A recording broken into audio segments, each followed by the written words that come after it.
20 seconds.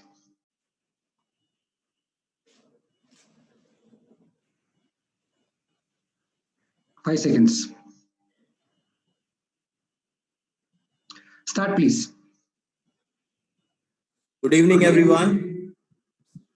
On behalf of Lupin Limited, I, Saurabh Agrawal, Vice President, Sales and Marketing for Lupin India, welcome all the doctors who have joined us for ESC 2020 at glance.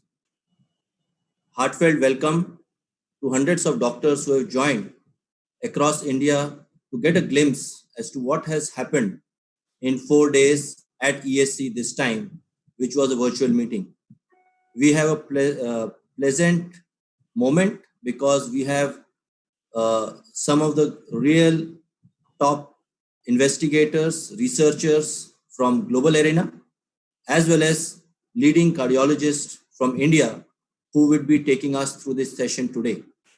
And before we get into the session, I would like to invite our president, Mr. Rajiv Sibal, to give opening remarks and set the context for today's meeting. So over to you, Mr. Sibal. Request you to open the session with your opening remarks. Thank you. Thank you, Saurabh. Am I audible, Saurabh? Yes, sir. Good evening, respected doctors. I hope you and your loved ones are safe and taking necessary precautions to fight COVID-19. Today, the world is experiencing an unprecedented crisis, and we at Lupin salute your selfless effort and commitment in fighting this pandemic and protecting the society. Despite the nation experiencing lockdown, every Lupinite has ensured consistent continuity, shoulder to shoulder, with the COVID-19 warriors who are fighting against all the odds. To ensure doctors have necessary safety gear and work in a safe environment, Lupin continues to extend all the support to you and the entire medical fraternity in the fight against COVID-19. Lupin has been at the forefront of fostering scientific outlook and advancing academic awareness. And so we are proud to share with you highlights of ESC 2020 along with the late breaking trials, latest guidelines, and relevant topics of clinical interest in the fields of heart failure, preventive cardiology, ACS, hypertension, and lipids, which will be discussed by global experts in the field of medicine. It's my pleasure to be part of this forum, which is graced by the presence of distinguished international faculties, Professor Christopher P. Cannon, Professor Stephen D. Anker, along with country's leading QLs, Dr. Ashok Seth and Dr. Jamshed Dalal. Lupin's pursuit for excellence in the field of medicine has helped it transform into a transnational pharmaceutical organization with global footprints in US, Europe, Asia, in addition to India. Lupin is one of the trusted and preferred industry partners by the medical fraternity, professional bodies, and also by peer organizations, making us the organization with largest number of in-licensing partnership in India so that we can bring new and innovative molecules in India. Lupin has consistently maintained leadership position in cardiodiabetes space and shall continue to contribute to the well-being of the patient by producing high-quality novel drugs. I would like to conclude by thanking you all as you continue to treat patients during these testing times. Thanking you once again, and over to you, Saurabh. Thank you, Mr. Sibal, for setting the tone of the meeting. Before I hand over the session, I would like to briefly introduce our Indian chairperson, Dr. Jamshed Dalal and Dr. Ashok Seth. Of course, both of them need no introduction amongst Indian fraternity. Just as a brief, Dr. Seth, Padma Shri and Padma Bhushan awardee, is the current chairman of Fortis Escorts Heart Institute and the chairman of Cardiology Council at Fortis Group of Hospital. Dr. Seth is immense contribution in the field of cardiology, from invasive work to scientific progress, as well as a lot of educational initiatives that he has taken for India and across the globe. He is a recipient of BC Roy National Award and also the most eminent medical person of the country by President of India in 2017. Of course, I have a long list of achievement for Dr. Seth, but briefly, of course, he is among the most renowned and revered cardiologists in India. Thank you, Dr. Seth, for joining us. We have Dr. Jamshed Dalal with us, who is Director Cardiac Sciences at Kokilaben Dhirubhai Ambani Hospital at Mumbai. Dr. Dalal has a rare triple doctorate, which is in medicine, in cardiology, and he has a PhD from UK. Of course, Dr. Dalal need no introduction for the fact that he has done more than 3,000 cardiac procedures during his tenure, various angioplasties which were complex in nature, more than 20,000 cases over the last 40 years. And I could see he did his first angiography in the year when I was born in 1978. So we have such an eminent panelist chairperson with us, Dr. Dalal and Dr. Seth. And of course, we have global faces with us. With that brief introduction, I would like to hand over to Dr. Dalal and Dr. Seth to please open the session for today and take us through for ESC at glance for 2020. Over to you, sir. Thank you very much indeed. It's my great pleasure to introduce today's two speakers. The first speaker is Dr. Stefan Anker. We all know him very well. In fact, he's a great friend of India. He's been to India so often, and we've had so much personal interactions about so many subjects. Dr. Anker is the professor of cardiology and now taking interest in the cachexia department of cardiology and working at the Department of Cardiology in Berlin. Served as the president of the Heart Failure Association and the European Society of Cardiology. As you well know, he has been a part of multiple innovative trials and most recently involved in the heart failure trials. He's done great work on iron metabolism and heart failure. And I think all of us in India have heard his wonderful lectures, and we look forward to his lecture today as well. The second speaker for today is Professor Cannon, Christopher Cannon. Professor Cannon is a professor of medicine at the Harvard Medical School and a senior physician at the Brigham and Women's Hospital.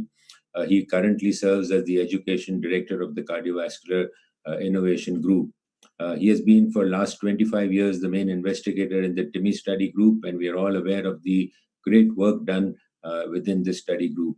Of course, he's published thousands of original papers and authored and edited more than 18 books. He has received numerous awards, including leadership awards from the American College of Cardiology, the American Heart Association, and the National Lipid Association. So thank you both for being with us and sharing your knowledge with us. And I start off by requesting Dr. Anker to make his first presentation, following which we'll have question, answers, and discussion. And then once that is over, we'll move on to Dr. Cannon for his second lecture. So Dr. Anker, over to you, please. So Jimmy, can I just, excuse me, Professor Anker, can I just say a few words to my colleagues who are going to listen to this, because these are very difficult times. We in COVID times, but these are also very different times. And in fact, the world may be much further away, people think, but we are also much closer together in these COVID times.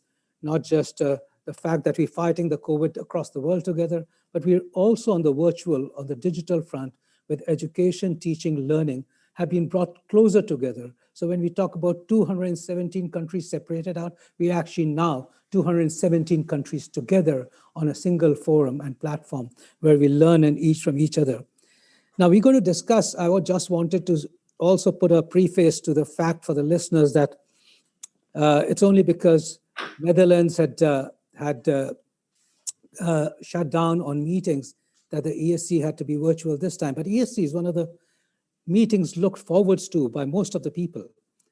It's because it's very practical. It's actually stuff that you can bring back and utilize in your daily practice, and therefore it gives us the opportunity to listen to some of the greats from either side of the Atlantic to put the aspects of what was discussed at the ESC into a very practical perspective. And with me and Dr. Dalal, while the experts are there to talk about, we don't consider ourselves the greatest experts, but we do consider ourselves people who are so clinically involved into management of our patients that we want the best outcomes from them. And that's why your perspectives are going to matter, not just to us, but to everyday practice of the Indian clinicians in a big way. And our job is to not provide the highest level of knowledge to them, but actually for us to put your perspectives into clinical practice in the Indian scenario. So we'd be looking forward And I request all the audience to take advantage from this foursome that we have now together and ask questions. Please post them, clarify your doubts, and we'll help you clarify your doubts so that we can apply the lessons from the ESC 2020 to a clinical practice from tomorrow onwards. Thank you very much, and over to you, Professor Anker, for your presentation. Thank you so much for putting all of this in a great perspective. And yes, indeed, it's a great pleasure to be here again, even if only remotely this time. I'm very happy to present you, which I hope is an interesting discussion point. Of course, also great to be in the presence of eminent expert colleagues and really look forward to the discussion. Now, of course, the focus for me in this presentation to some degree is heart failure and SGLT2 inhibitors, and maybe SGLT2 inhibitors also in general outside heart failure. That is a little bit the brief for my presentation and what I wanted to look for. I will highlight talks given by others and certain issues that were discussed at the ESC meeting. I apologize already if your favorite study, maybe a small study that I didn't see, maybe an important technical study that I didn't have time to look into the details. If it isn't here, I think I have covered most of the major discussion points. And let's start by simply saying, how is the future of naming heart failure? We have HFrEF, HFmrEF, and HFpEF. And at the ESC meeting, several presentations related to this and discussed these groupings. And you know that the last 2016 guideline considered HFmrEF the middle child, the mid-range ejection fraction heart failure to be a new group. It's essentially a gray area. It's not quite HFpEF, not quite preserved ejection fraction, not quite very much systolic heart failure, something in between. Maybe in Europe, we will start to call it more like mildly or moderately reduced ejection fraction. But only yesterday, I came across leading American colleagues who actually now want to start using mid-range ejection fraction. So that shall be an interesting development. Ejection fraction is still important. Of course, it is a surrogate for dilatation of the ventricle. It is to some degree, of course, also a surrogate of systolic function of the pump function, but only to a limited degree. But of course, we also know that survival does relate to the degree of cardiac dysfunction by ejection fraction. Now, what are the advantages of using left ventricular ejection fraction? And Burkhard-Piske in a debate kind of summarized this like this.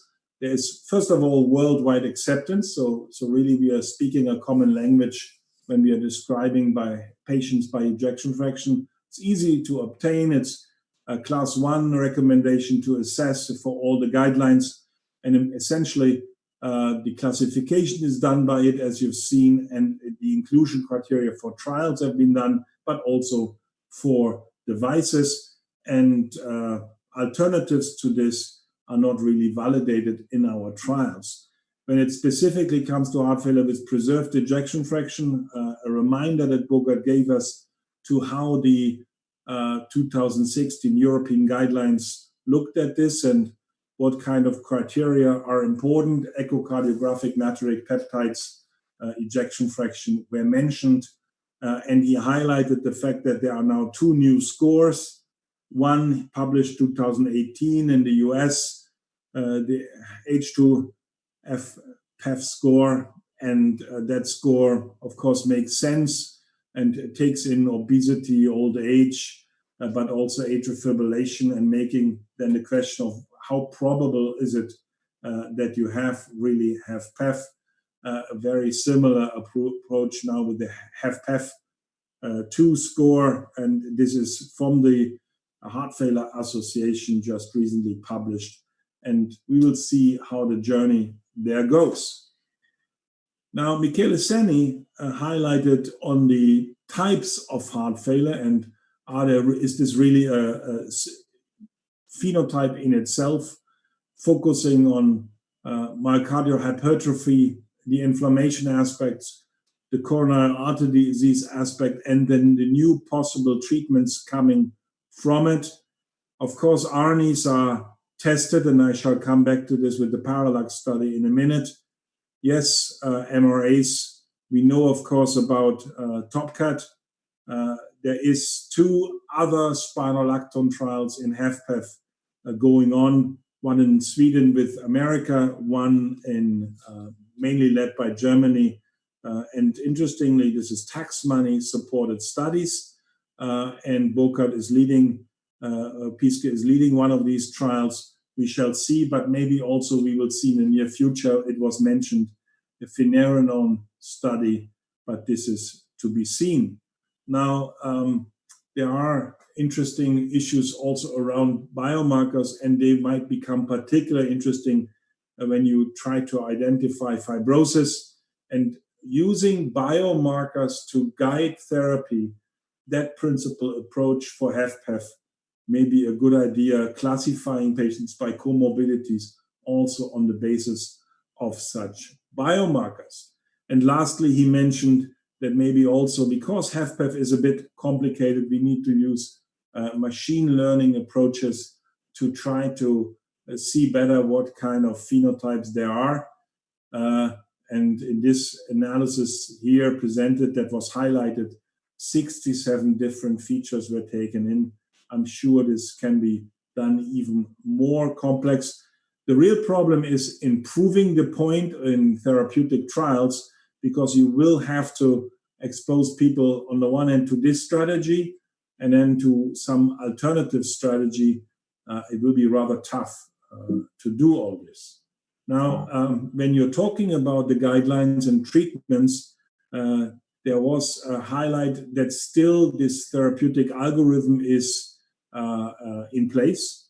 Of course, new guidelines are about to be written, and the major question will be, on the one hand, how new therapies, and we will come back to them in a second, should be implemented in this. But the second thing is also whether this rather linear approach, one after another to the treatment, whether this is really the future of HFrEF treatment, or whether we should really take a network approach, create a logical system of the pillars of the fundamental therapies, where simply we say you need to be on all of this. The order doesn't matter, but let's say in 2 months, be on most or all of this if you can tolerate.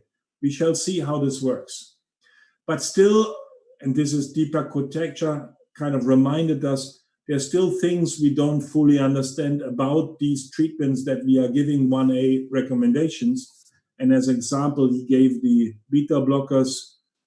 Yes, in sinus rhythm patients, you have a strong morbidity mortality benefit, but actually it's absent in those patients in this individual patient meta-analysis done by the beta blocker consortium when you have atrial fibrillation at baseline. Of course, we continue to give beta blockers in AF patients, but not for morbidity mortality, but for hospitalization reduction and symptom improvement.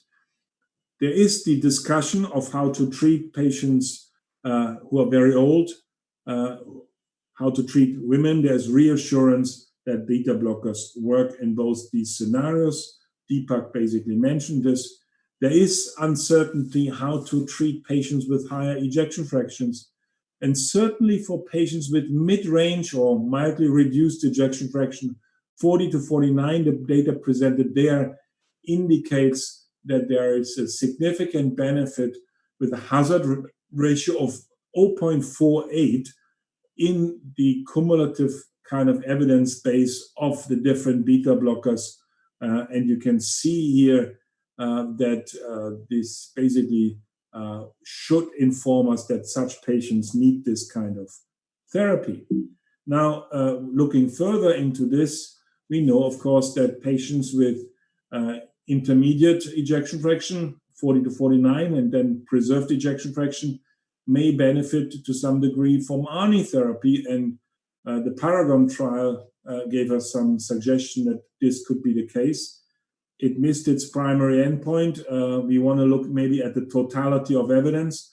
And now we should add to this totality of evidence also the parallax study.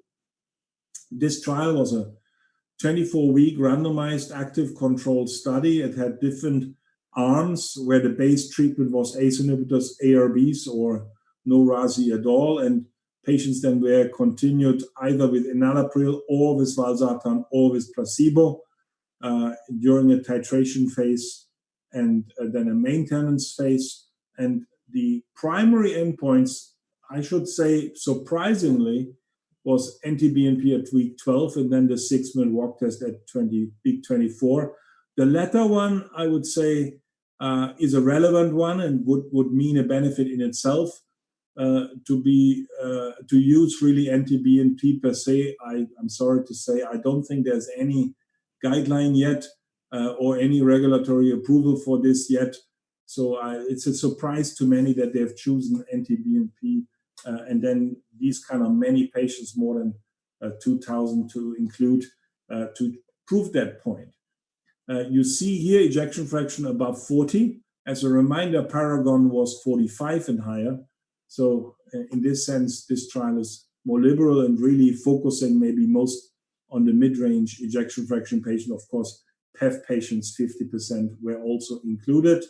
The patients had to have RASI therapy or maybe proven intolerance, then class 2 to 4 requiring diuretics. Cut a long story short, the results were significant at week 12 for the change in natriuretic peptides. Now, I should already say this is highly, highly significant because it's simply so many patients, but the same amount of reduction in natriuretic peptides, here, for instance, at 12 weeks, 0.83 ratio of the geometric means, and at week 24, only a ratio of 0.86, and it looks like they are kind of the values are even overlapping with the confidence intervals. So really, let's say a roughly 15% reduction in natriuretic peptides. Yes, significant, modestly in terms of overall amount. 6-minute walk test, no difference at all. You can see that the movement was the same in both treatment groups. The net difference was 2.5 meters, and there is no difference at all in these treatments for this. So what do you then expect to get with quality of life? Well, the short version is nothing. At week 24 with the clinical summary score either as means or as a 5-point and above responder rate, no significant result. And the same also not for symptoms. So clearly this is not a functional symptom quality of life drug. Maybe it's something else. And it seems to be an events drug. The problem only is it's few events. We're talking here about like 80 events for hospitalization for heart failure. We are talking about non-adjudicated data. We are talking about post hoc analysis. This is very unfortunate. It would have been so much more meaningful in this study and others. Pioneer, for instance, had the events been really pre-specified as a valuable thing to look for.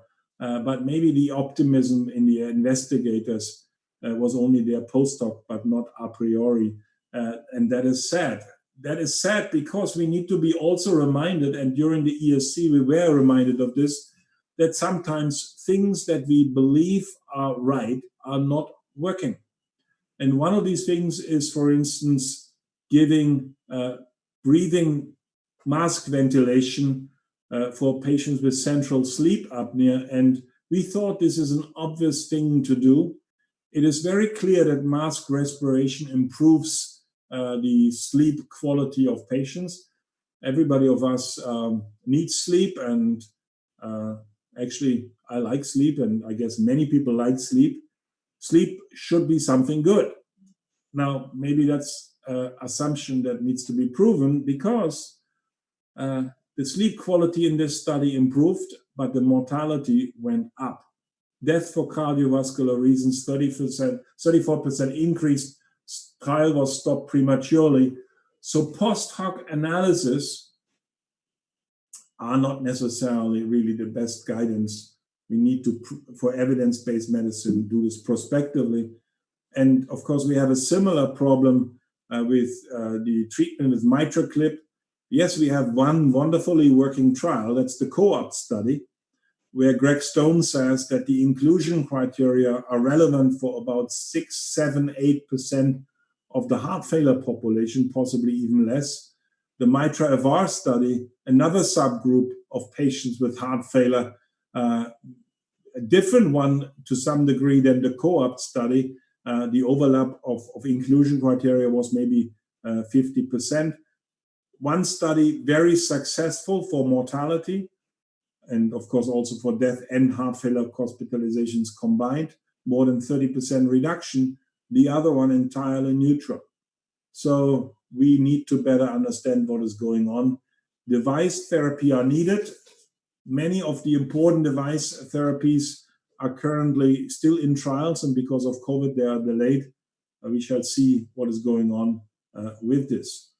There is, of course, alternative approaches also to sleep apnea. Andrew Coates highlighted. There are additional studies with MitraClip taking place, like the Reshape HF2 trial. There are other ways of improving functional MR. They are also tested at this moment, like the Carilion device, and we shall see what is happening there. There is, of course, device approaches, for instance, for atrial fibrillation, and you've seen the Castle HF study. Whether or not you believe the results is a different story. And with regards, because this was a comorbidity talk that Andrew gave, he highlighted then diabetes, and there, of course, we shall have much more discussion to come. Speaking of SGLT2 inhibitors, and taking first of all what was shown at the ESC, and adding a little bit also what was shown at the ADA conference 2 months ago, the Virtus CV trial is, of course, the latest addition to what we know about type 2 diabetes patients. The SGLT2 inhibitor story is a 20-year story. 10 years ago, trials were really started. 5 years ago, we had the first positive results reported from the EMPA-REG outcomes trial. Now we have many more trials. So let's start. What is the new data in type 2 diabetes from Virtus? Here, and this is taken as a slide as from the ADA. Christopher Cannon, also with us today, is the real expert for this.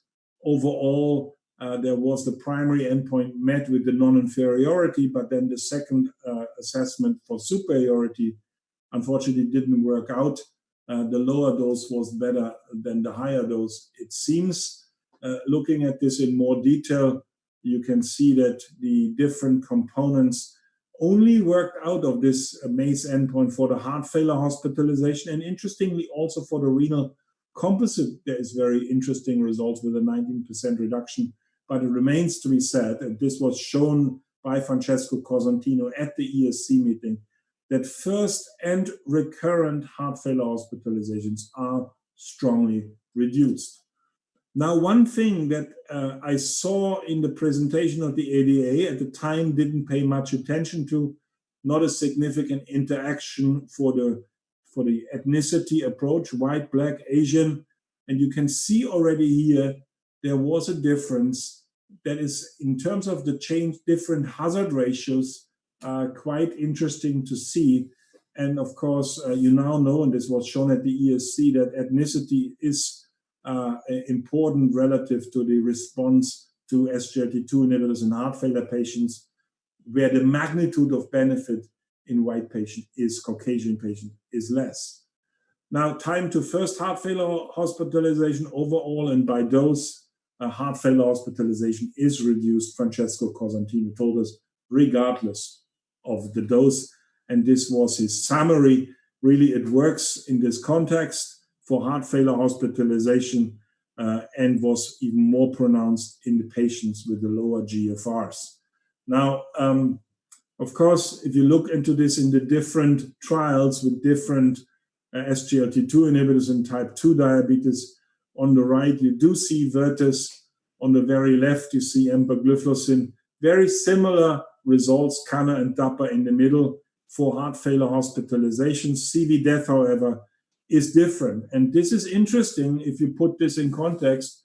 Darren McGuire showed it at the ADA meeting, reminding us on the meta-analysis in type 2 diabetes, there is zero heterogeneity for heart failure hospitalization results overall between these different type 2 diabetes trials. And it doesn't matter whether or not you have significant cardiovascular disease present, you basically get the p-value highly, highly significant. You get the result very strong and clinically meaningful for the reduction in events. But the CV death endpoint meta-analysis, including also Vertus, shows that there is significant variability. And I'm saying this in a pronounced way that you either can believe this data or you cannot believe this data. But if you don't want to believe this data, then you should also apply this to heart failure and vice versa. So here there is significant variability. There is a particularly good outcome for EMPA-REC and not so much for with empagliflozin, but not so much for dapagliflozin. So I can't explain the differences. Maybe there are chance. Why I'm saying it? Because we have additional data from DAPA-HF and from EMPA-reduced, and of course, I'm about to show you these things. What is at the ESC shown about additional new data from DAPA-HF? There's an expanded composite outcome for the primary endpoint. We had CV death, heart failure hospitalization, and urgent visits, and then new or augmented therapy. And as early as day 27, this result was significant. So we really get fast benefits in heart failure with reduced ejection fraction from dapagliflozin. More data on the renal outcome. You know that this was not significant over the follow-up time. There was a 29% reduction. Just the power was lacking. You can see 28 versus 39 events. Power, of course, is an issue. These are post-hoc analysis to some degree. This was actually in a hierarchical sense in that particular study was not a post-hoc, but then a pre-specified analysis. But then it broke down the alpha spending function. And so this is interesting to consider. A very interesting aspect, rarely talked about in any detail, shown at the ESC by Rudolf de Boer, and this is the question of side effects and focusing on them and showing them here. This is new data by age. And if you take, for instance, hypoglycemia, if you take ketoacidosis, fracture and amputation, all of them, nothing. There is, of course, serious renal side effects. They are age-associated, and there is maybe a trend for more discontinuation of treatment in higher age groups not reaching significance. But for instance, volume depletion or is basically not affected by it. But why am I focusing on side effects? Mostly because of this here. We are talking about SGLT2 inhibitors for the kind of genital infections. Mostly it's mycotic infections more than bacterial infections. But this is data Rudolf de Boer showed. If you compare SGLT2 inhibitors actually with GLP-1 receptor antagonists and DPP-4 agonists and DPP-4 inhibitors, you can actually see that SGLT2 inhibitors at large do not have increased infection side effects. I will come back on the infection issue also in the data from EMPA-reduced, but I would like you to remember that infections are not a special issue at all for SGLT2 inhibitor. Very similar and even higher levels of infection to some degree when you talk about other drugs than SGLT2 inhibitors. And Subodh Varma, he took this slide from an Indian colleague actually as a suggestion how to approach heart failure therapy in the future. I will give you the extended version at the end of the talk of that. I think it goes in absolutely the right direction, and we can really work on this more. This is an important discussion point, having the foundation of treatment and then special issues to take care of. Now, maybe, and I declare conflict of interest, but I think the Emperor Reduced study was the big kind of piece of news at the Congress. And so here are some highlights of the Emperor Reduced study. Emperor Reduced, 1-to-1 randomized study, empagliflozin 10 milligram. Milton Packer showed this in great detail in his presentations. And of course, a composite of CV death and heart failure hospitalization as the primary endpoint, and then in a hierarchical order, first and recurrent heart failure hospitalization and eGFR slope as the following endpoints. The inclusion criteria have two special features: to enrich for events, particular hospitalizations, higher natriuretic peptide levels for those with an ejection fraction between 30 and 40, and the eGFR less than 20 for exclusion instead of less than 30, so that there are more patients with low eGFR in this trial. 1,850 patients or so included in both groups, 3,700 patients in total. That is the Emperor Reduced study.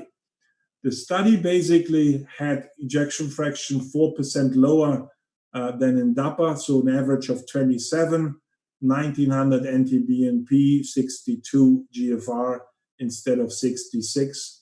And we had about 20% of patients on an ARNI in this trial, otherwise 24% women, mean age of 67. This is the primary endpoint. You've seen this before, 25% reduction in the combined endpoint, number needed to treat 19, absolute risk reduction of 5.2%. The effects start early. This is quite different. Now, coming to the components of it, it starts to get interesting. 31% heart failure hospitalization reduction, significant in its own right, but this is not the case for CV mortality, 8% reduction. I mentioned that there was a higher kind of rate for hospitalization for heart failure. In fact, the hospitalization for heart failure was 40% higher in Emperor than in DAPA, with the same number of primary events required, which was approximately 840 in both trials. That means there were more patients with hospitalizations contributing to the primary endpoint in Emperor Reduced, and simply many less cardiovascular deaths occurred in the total study. 389 in Emperor Reduced, 500 in DAPA, more than 100 deaths difference. And I'm sure in addition with the 1,000 patients more in DAPA-HF and the 2 months longer follow-up, that is the difference needed. The subgroups only highlight a few points. Number one, diabetes, yes, no. There is a benefit in both subgroups, reaching significance also in the non-diabetic patients. And in the second group of subgroups, highlighting only that on top of MRA, on top of an ARNI, the treatment works. All these subgroups reach significance in themselves. And getting an MRA is a sign of a well-treated heart failure patient today. Getting an ARNI is another important sign of that. And basically, in both cases, the treatment works. But I will come back to subgroups from the meta-analysis because there's much more power for these things. In the hierarchical order, second was then heart failure hospitalization, first and recurrent, you can see here 165 events difference. So within the trial, 165 heart failure hospitalizations less in the 1,800 patients treated with empagliflozin, 30% overall reduction. eGFR slope reduced, and this, of course, is important because it contributes to the lesser renal endpoints. DAPA had less events here. We have almost double the number. 88 in total made it into the primary outcome, hazard ratio of 0.50. And you see the curves go wider over time. So this is really something that needs time to begin with, but then is a very strong effect, 50% reduction of chronic dialysis, renal transplant, and sustained profound decrease in eGFR. Now, at the ESC, we also had a DAPA CKD trial showing, and I think this fits well in, because here you have also kidney benefits as the primary outcome in this study. That was a simple one-to-one randomized study, and it showed in these more than 4,000 patients a 39% reduction. Interestingly, CV death was part of this composite primary outcome with the renal endpoints, highly significant result. Interestingly also, the total number of renal events was, of course, bigger in this CKD population than the pure CV deaths, but the amount of benefit on CV death with 19% was from an absolute number was similar to what you see in the DAPA-HF trial, not reaching significance here, but it's a question of power in some of these trials. Coming back now to the Emperor reduced trial, this is actually a slide. I'm not even sure it was shown at the ESC, but still it's new data I received during the ESC, and Milton sent it around in the executive committee. New York Heart Class, improvement, 40% more likely by one class already at 4 weeks. Deterioration by one class, 30% less likely with empagliflozin, and then sustained over time. So symptomatic benefit. The symptomatic benefit also associated with the quality of life benefit by KCCQ clinical summary score, a 1.7 point overall difference. There was a 15% higher proportion of patients with a 5% or more improvement, and there were 15% less on EMPA with a 5 point or more deterioration. So quality of life and symptoms improved, NT-BNP. Remember what I said about parallax. You also have this, and very similar also with DAPA already with these kind of drugs. So I don't think that NT-BNP in itself automatically means there's benefit. Here you have NT-BNP and in DAPA benefit associated with a positive trial. Parallax, unfortunately, for the hospitalization that were not adjudicated. This, unfortunately, was only post-hoc result. If you look into adverse events, first of all, in heart failure patients, the big number of adverse events comes from cardiac problems, a little from renal problems. No difference for symptomatic hypertension, for hypoglycemia, no ketoacidosis at all. And this is why I would highlighted it also with the infection before. Genital tract infection in heart failure, when you give careful education and advice, you actually reduce this frequency. There's only a 1% difference. So quite strong overall effects. Coming quickly to the meta-analysis, and yes, there are differences between the populations for ejection fraction, NT-BNP, eGFR, but the really interesting thing is here, cardiovascular death, very similar results. And now, of course, you can or cannot believe in meta-analysis, and this is the debate question, but if you do believe it, there is no heterogeneity. The results are very overlapping, very similar. In terms of the absolute magnitude, 14% benefit for CV death. That's not dramatic, but it's good. For first hospitalization for heart failure or cardiovascular death, it's 26% reduction and very similar between the trials. Diabetes, yes, no, very similar results. I think we now should start to accept this, that the results are similar in diabetic and non-diabetic patients. The first composite, if you take the meta-analytical approach, no difference overall. So also DAPA should be able to claim this like Emperor reduced. There's an average 38% reduction. And now we come to the interesting subgroups. There is a difference in how class 2 patients and 3, 4 patients respond. It's a difference in the magnitude of benefit, 13% versus 33%. Clearly class 2 patients, many more in these trials, but also with a bigger effect. Age, only want to highlight that above 75, there is no problem. You get the same kind of benefit overall, no interaction. What you see here in the young patients is just a question of very few numbers. And ethnicity, and I highlighted this interestingly for Vertis, and we have the same in Emperor reduced and DAPA. The white Caucasian patients have a lesser benefit than the black or Asian patients, quite strongly. Now, of course, this to some degree overlaps with the regions where there is a benefit in the Asians, and in Europe, this benefit is less.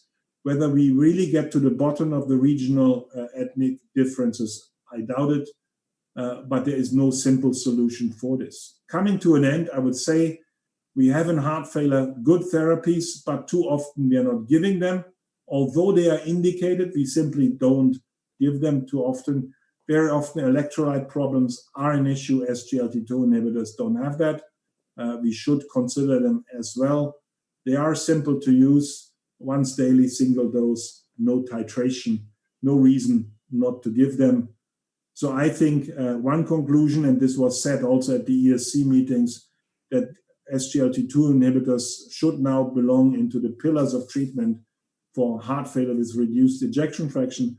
And remember the slide I showed you on how to treat heart failure in the future, where the colleague in India did the first approach. It is now the extended version of that.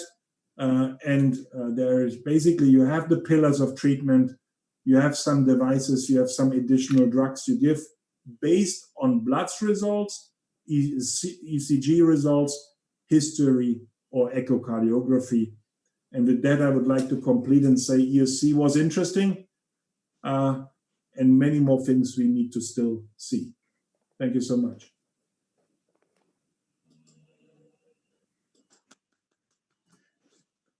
Thank you very much, Professor Anker. That was a wonderful summary of all the data that has been so far taken up.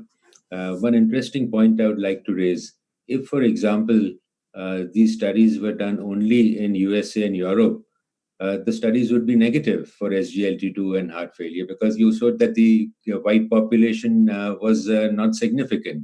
So clearly, I think where you do the study does count. No, actually, that's not quite like you can say this, because let me, then maybe I share again and show the last slide again.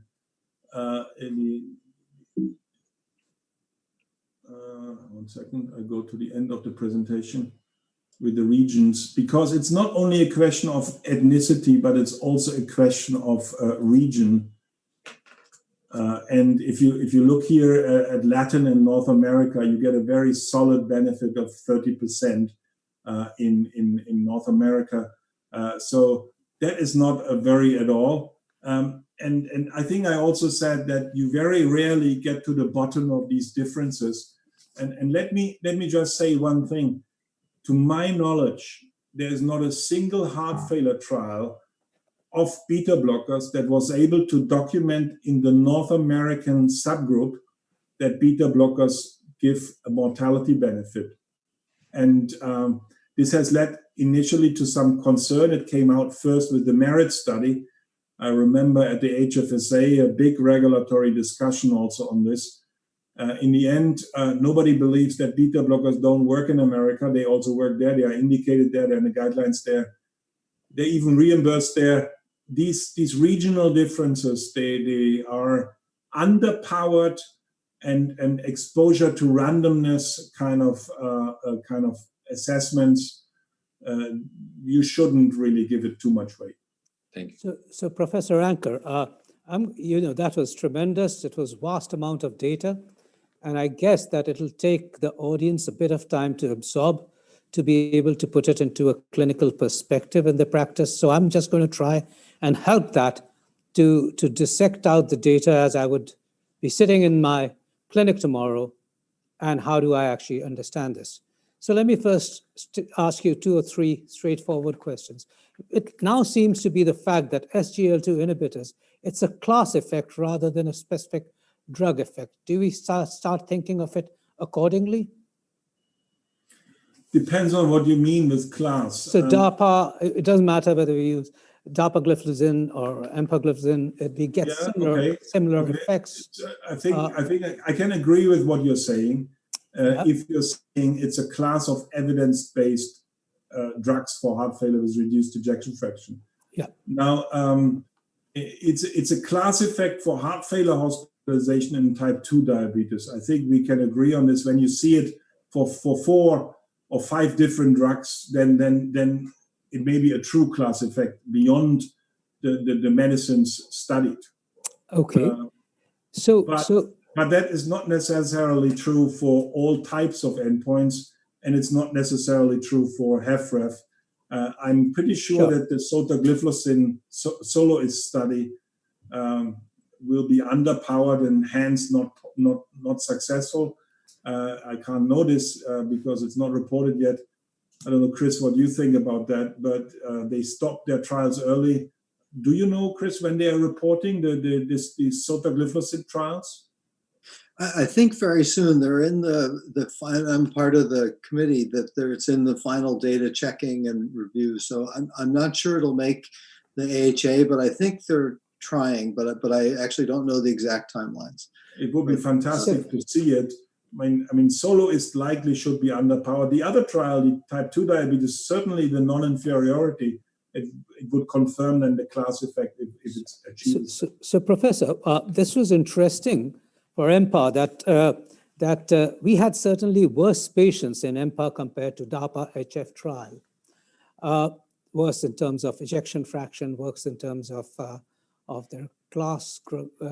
And then yet we had very little mortality benefits. And I was finding that difficult to understand because I'm putting this into practice. Tomorrow I'm sitting in my OPD, my clinic, and I'm going to institute a drug. Now, the patient may actually happen to be on EMPA, and he's a heart failure patient with reduced ejection fraction. Do I start believing that DAPA, with its mortality benefits, is a better drug for such a situation, or is there no reason to change it? Because I just don't understand why. If we had a benefit, the worse the patient, the greater the benefits are usually seen. That's not necessarily true when you think of the Victoria trial. This is something I think we are struggling with. The sickest patient in the acute heart failure trials, true AHF, relax AHF2, a little bit less sick, Victoria, we didn't see either benefits at all, or with Victoria, we didn't see benefits beyond a 10% reduction in event rates. So I think the sickest patients, we still need to learn how best to take care of them, to also have successful trial results. And otherwise, I can only say that I personally think that in this particular case, the meta-analysis is valid. But I give you an additional point of kind of consideration. I don't know how much you're aware of the fragility index. The fragility index of a study means if the death cases wouldn't have occurred in this group, but in the other group, how many do you need to turn a significant result non-significant? And that number is 12 for DAPA-HF. Right. And now there is a reverse fragility index. How many cases do you need to go the other way in order to make a study significant? And that number is 15 for Emperor reduced. So it's really small numbers that could have made a difference. And I believe personally, strongly, that the 110 less cardiovascular deaths that we have in EMPEROR reduced, they are the problem. Okay. We could also say the inclusion criteria are the problem because of these we have higher hospitalization rates. You can also say the hospitalizations are the problem because they took away the chance of collecting the mortality, because simply the trial has to stop after 840 primary events. Got it. Yeah. So we are caught in our statistical assumptions. Chris, you want to comment? Well, one other point, in general, we do think of higher risk patients get more benefit, and we've done all these risk scores and lipid lowering, et cetera. The other flip side of that is that the very sick patients will have competing risks of their very advanced heart failure. And I think it was interesting, your class 3-4 patients, some of those people are going to die no matter what. And you can try and add things late in their course that it might have not have time to impact positively. And so that's where a sicker population might have slightly less relative treatment effect. Yeah. For this, I think one also, and I've learned over the years from battle scars with the statisticians that they always talk to us about confidence limits. And we always wanted to see, look, but the p-values, that one would expect some variability. If you did the exact same experiment over again, it's not going to get the exact thing. And so I think some variation around a true effect is expected. It sort of has to exist. And so, looking for, is there a huge difference that might be related to something, or is this more variability around a main effect? And it seems certainly in the heart failure 2 trials, they both wiggle slightly around the overall effect. Yeah. Right. I was just going to address this again for the audience. 2 or 3 very fast answers to, would it be DAPA or EMPA either, or any preference in any subset? Either. Okay. I would say 90% either, and I'm sure you can find reasons for subset disagreement, GFR 20 to 30 or something like this. Or when you're a long-term person, you are already on DAPA, you are already on EMPA, don't switch. Okay, great. That's a great answer. Don't switch. Second is the DAPA CKD, great results. EMPA hasn't yet got a CKD study per se, but shows benefits in the EMPA reduced. So what do you actually think? Is an EMPA CKD study needed, or do we have enough evidence from the EMPEROR reduced anyway to believe that that's going to have similar benefits on the kidney function? First of all, EMPA kidney is taking place. Right. It will report in 1.5 or so years, 2 years, depending on the COVID situation, slowing down all trials, we have to admit. So that trial is taking place first. Second, remember, EMPA-REG Outcomes was the first trial in a long time to have 2 New England papers from its result, and the second paper was on the kidney benefits in EMPA-REG. Okay. So with EMPA, you have the kidney benefits in EMPA-REG and in HFrEF. So I think you have the validation for both drugs. And there are questions coming up, and we will address those questions. And I guess don't forget, in terms of the class, the Credence trial was the one that was the first to have enough power to say on prevention of need for dialysis and real end-stage disease. And now that's been seen with the DAPA CKD. So, very consistent findings. And with the Virtus trial at the EASD, there'll be all the details, different definitions as well. And, the theme of class effect is operative. I think class effect for renal effects is also very likely. Okay. There's a question here which says, ARNI followed by DAPA, DAPA followed by ARNI, or both together should be instituted? Very straightforward answer. It doesn't matter. Okay. First of all, SGLT2 inhibitor or ARNI is my slight modification of this. So if you are not on an ARNI today and you are not on an SGLT2 inhibitor today for a HFrEF patient, you should be on both in 8 weeks from now. How you get there, maybe your local practice, but it's not a race, and I don't think anybody can really argue one way or the other what to give first. But let's say in 6 or 8 weeks, ideally in my books, you should be on both. Great. If you can Dr. afford Ankar, it. just to make a point, Dr. Ankar, I think in the last talk, you had mentioned a very good thing about SGLT2. It's a single tablet, single dose, whichever drug you choose, given once a day with no adjustment. So it's a very easy dosing schedule for SGLT2. So once you start the single dose tablet, you don't need to worry too much about it.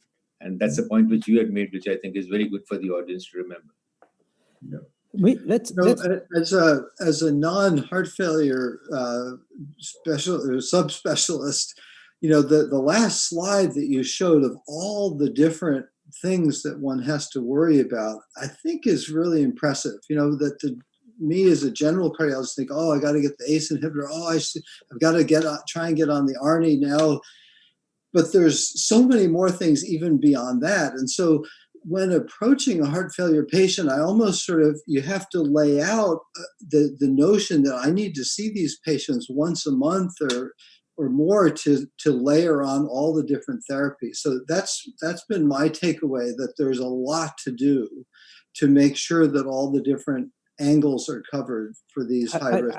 I was just going to make one comment, which I'm still confused about. Now, it's very clear that SGLT2 inhibitors on top of ARNI, especially there were more ARNI patients in the EMPEROR reduced study. The fact that there's incremental benefits, there's additional benefit on top of ARNI has been very impressive for SGLT2 inhibitors. And that is on baseline best therapy, which includes ARNI, at least in 20% of those patients. Now, we didn't have that data for ARNI. We don't know whether ARNI on top of SGLT2 inhibitors would provide the same additional benefits. Of course, we can't have it. That's the problem. This is the problem of sequential development programs. Yes. And not so easy to figure out. Correct. Not so easy to figure out. We're going to move away from this because I know there are other questions here. We're getting to Paragon, and you talked about parallax. And again, the confusion as I go into clinical practice tomorrow. The parallax didn't demonstrate great benefits on ARNI for the mid-range ejection fraction. Isn't that correct? Ejection fractions greater than 40%. And then it didn't demonstrate tremendous benefits in the parallax. On the other hand, when we actually talk about Paragon, which was ejection fractions greater than 45%, Paragon just about missed the P level of 0.06. And there was a group of patients less than 50% ejection fraction who seemed to benefit. So in a way, in my mind, when I actually go into practice, I have been putting patients who've been ejection fractions between 40 to 49% based on subgroup analysis of Paragon on ARNIs. And yet today I'm flummoxed saying Parallax didn't show any benefits in the similar sort of patients who were from 40 to 49% ejection fractions. I should correct that. They included also higher. It was 50% have MRF, 50% above 50%. Yeah. So, but I think when you put patients up to 50% on an ARNI with heart failure, you are not doing anything wrong. Mm-hmm. It's simply not a class 1 recommendation. You may or you should consider it, is the way I see it. If the patient is not yet optimal, all other things are done, that's definitely something to consider. Yes, the benefits are less big than you were hoping for, but when you take a totality of evidence approach, then I think we're starting to get there, that there is a 2B or 2A type indication in the air for 40 to 50 ejection fraction. Right, thanks. I'd like to take a point of a very simple drug, digoxin. The ESC showed clearly that in patients with atrial fibrillation with heart failure who don't respond to beta blockers, as you rightly showed also, digoxin was very good. In fact, it reduced hospitalization and had lots of benefit. So have we dumped digoxin too early, and should it be one of the strong indicators for use in AF with heart failure?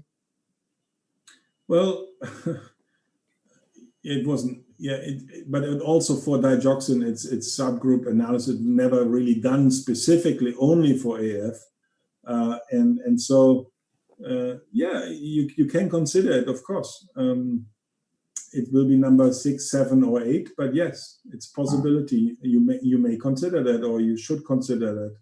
Not a class 1, but one of these several second-line therapies. So can I get to some questions from the audience? And I'm just going to select those.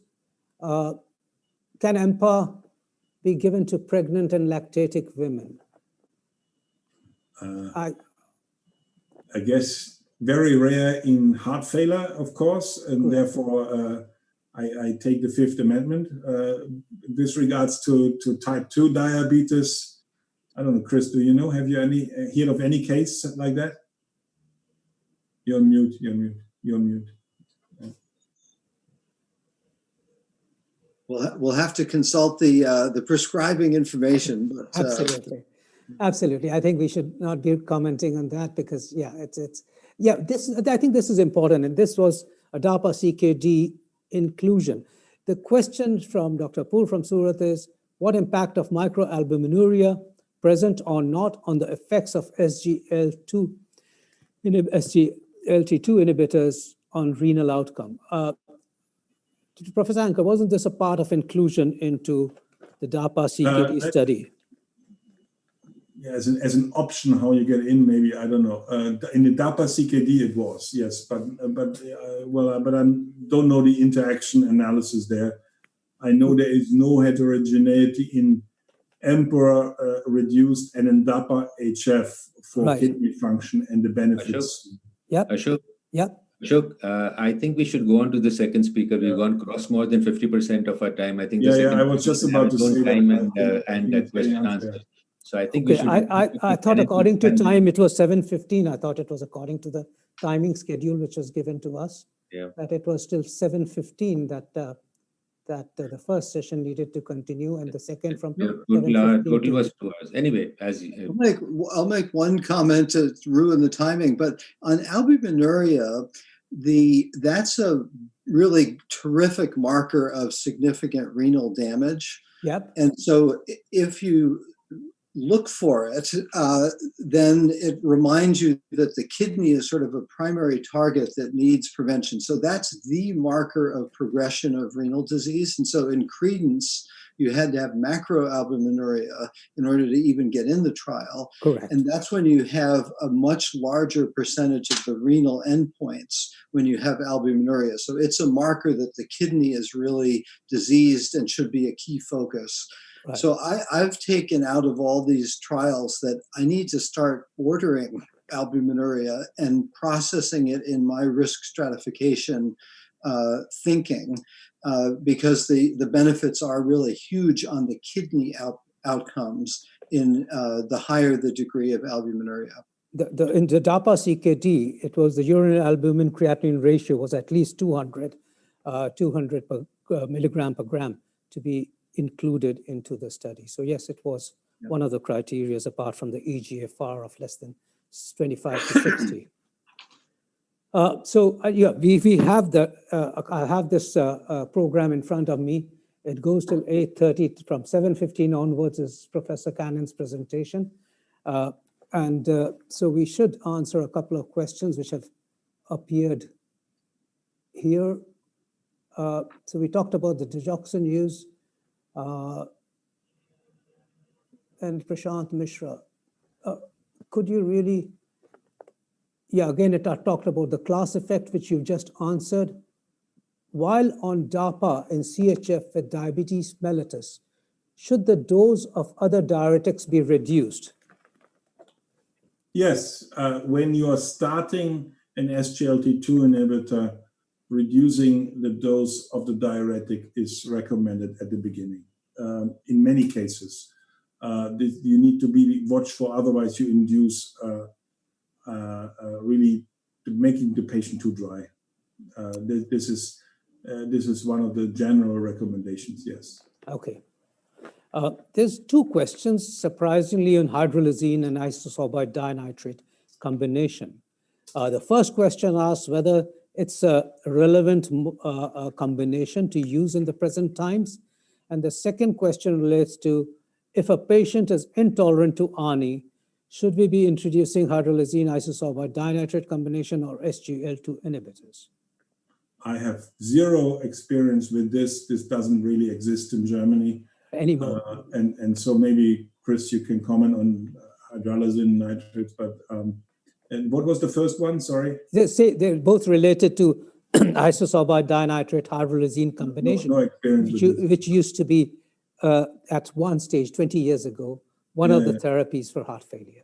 No, I mean, the few times that you see it are in people who have really CKD stage 4, that their eGFR is 20, and you try a little bit of ACE inhibitor or something, and the creatinine goes through the roof. And so it's really sort of a last resort therapy for people whose kidneys can't tolerate RAS inhibition. That's the place I've seen it used. Yes, you're so right. That's the place. We've rarely used it a few years ago. So I think that we have finished most of the questions which had appeared of relevance to the discussion. And I think we're in time to move over to the next session by Professor Cannon.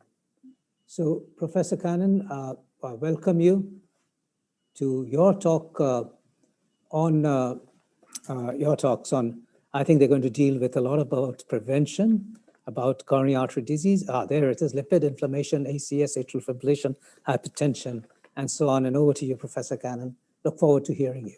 All right. Well, thank you very much, and it's a delight to join.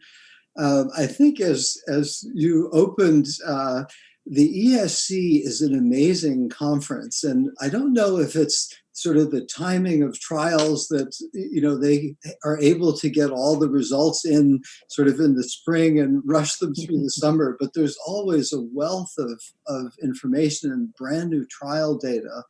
And this year was no exception, just terrific results. And we've highlighted, I think, the two SGLT2 inhibitor trials really have brought this to the forefront of all of our thinking, that we need to fit this into ASCVD, heart failure, and renal patients. But then in these topics I've listed in lipids and inflammation, coronary disease, atrial fibrillation, hypertension, lots of new data as well. So a really exciting meeting.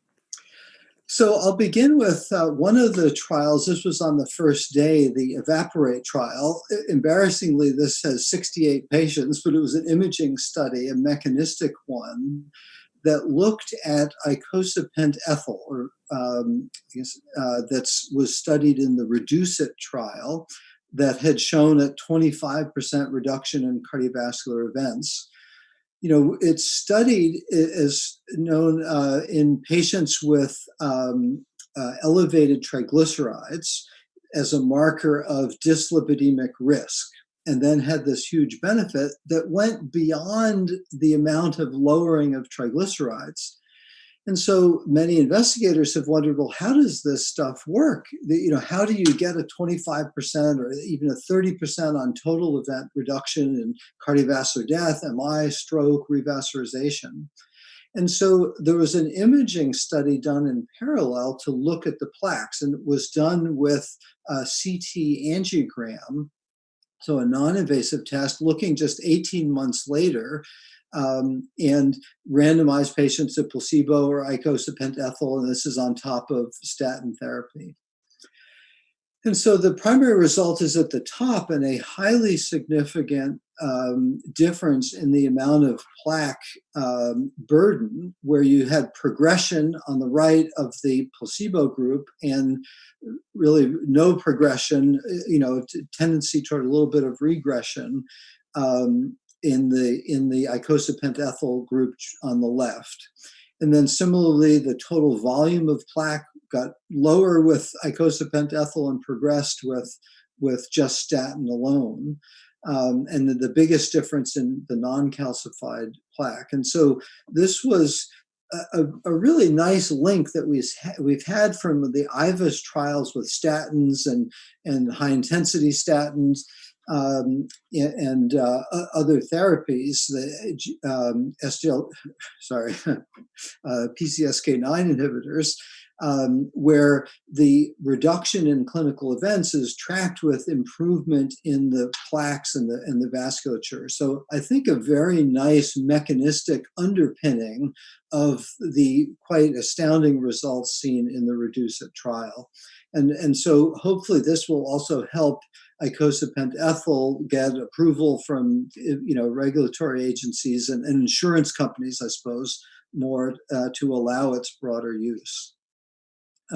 This is one of the, this was published in JACC, and these are the different type plaques that are the data that were in this table. And you can see that the icosapent ethyl had improvement in all these different types of plaque, whereas it was progression in the statin only plus placebo group.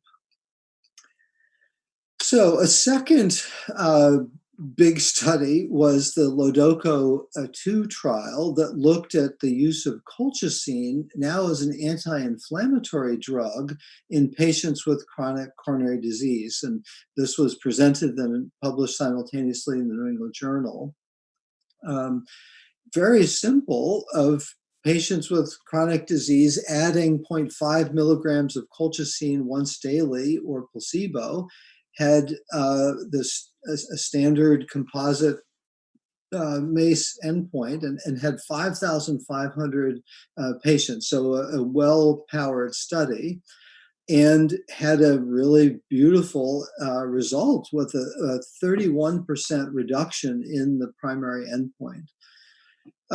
This was the big confirmatory trial from prior studies that had shown, LODOCO, the first study was about 1,000 patients and showed very promising results. And so my tweet on this was that colchicine is for real, that it looks like this anti-inflammatory effect really does have improvement in clinical events. They also presented a detailed analysis from a prior trial of Colcott PCI. So these were patients post-PCI, again, given colchicine, a pretty similar result of overall reduction. This was the main thing re-shown. So the consistency between these two studies is very reassuring. This was about 4,400 patients. So almost as big. So there are about 10,000 patients between these two studies with this 30% reduction. They went on and analyzed that there seemed to be a bigger benefit if you start early after the PCI. And so the notion of treating inflammation when you have the most inflammation, makes some sense. But, the other study, LODOCO-2, was in chronic coronary disease. So I think we'll look forward to the meta-analyses here, but this is widely available. And I think I need to teach myself how to use this. I've certainly used it all the time for pericarditis, but not in coronary disease. In lipids, this was another study presented and then published in the New England Journal of the pediatric population with familial hypercholesterolemia, demonstrating the similar 50% reduction in LDL, but in young patients, younger than age 18. And so documenting the safety and efficacy in these young patients with the familial hypercholesterolemia makes perfect sense, but is the bit of evidence that we often would want to see when considering treating patients when they're in their teenage years. This was a nice, of the trials, there were also so many nice, review discussion panels. And this was one that simply reminded us of the guidelines. And I absolutely love the European guidelines because it's so straightforward and simple. This notion, Professor Anker spoke of the every month you have to escalate therapy. Here, they've added in 2 months to give time to escalate therapy. But that notion of trying to get people onto, the appropriate dose of statin, check the LDL. If you're not a goal, then add ezetimibe and recheck. Very simple. This is what I do in practice. But making sure you actually do it and not just have people come back in 6 months or a year that is too slow. There was a wonderful debate of treatment of elderly patients, and Colin Bagent, this was one of the slides that he presented where he was saying that elderly patients really should be offered therapy, and he did this reminder really of, from the blinded trials, what are the side effects? They're there. So this is per 10,000. So this would be 0.1 patient per 1,000 is in the often way that we count, but little, small numbers of patients. And then the benefit on reduction in hard cardiovascular events is huge. And so, in an elderly patient, the benefits will far outweigh the risks. And then Coach Ray talked about some of the newer things that are coming along. And in the middle there, bempedoic acid is the newest non-statin that adds about 18 to 25% reduction in LDL. And so a nice other addition that I've found myself turning to for the patients who are statin intolerant. Obviously, we try the very low doses of statin 3 times a week to try and get people onto statins, but there are, a reasonable number of patients who really do have myalgias or CK elevations even with statins, where we have to try ezetimibe, and that's often not enough. And what would you add next? PCSK9 certainly for patients with ASCVD or familial hypercholesterolemia, and then bempedoic acid could be another modest increment. And there is an outcomes trial that's coming.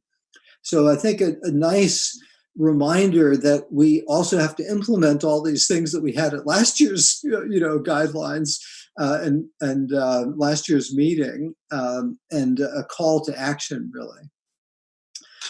So turning to acute coronary syndromes, we had a new guideline released, and I have 3 or 4 slides of some of the highlights, where a reminder that P2Y12 inhibition gets the big green class 1 recommendations. And they added the bottom line here. I don't know if I totally agree with it, but on the basis of ISAR React 5, they said that prasugrel would be preferred. This was on the finding from that trial that it appeared to be better.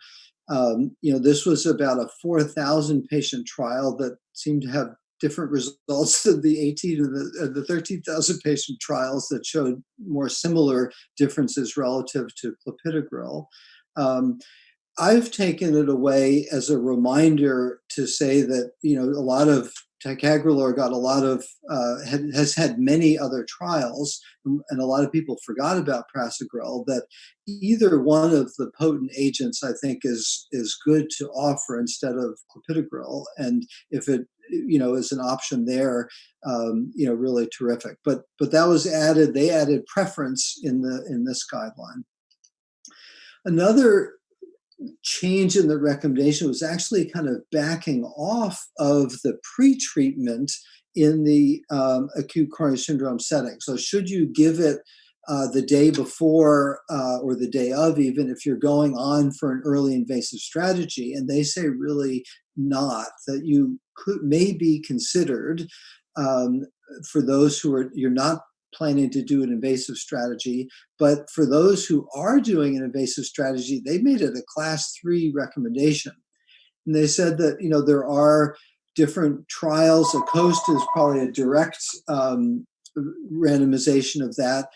I'll show the next slide is another study shown at this meeting that showed a lack of benefit of this. And the notion that, that you don't know what will happen and there's not really that much of a time delay often if you're going to the cath lab the next day.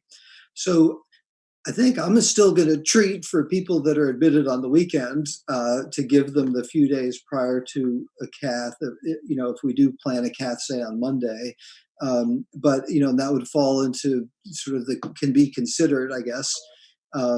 But I think acknowledging that there's really not a strong evidence base for early treatment if you're going to the cath lab soon. And this trial has one of the most amazing acronyms, but I guess they were dubious of upstream treatment, I suppose. And so they hypothesized that waiting to give the P2Y12 inhibitor in the cath lab would be just as good as, giving it upstream, so early.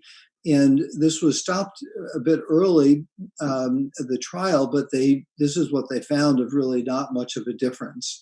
With the event rates, they calculated it would have needed like 30,000 patients to see any potential difference of these strategies.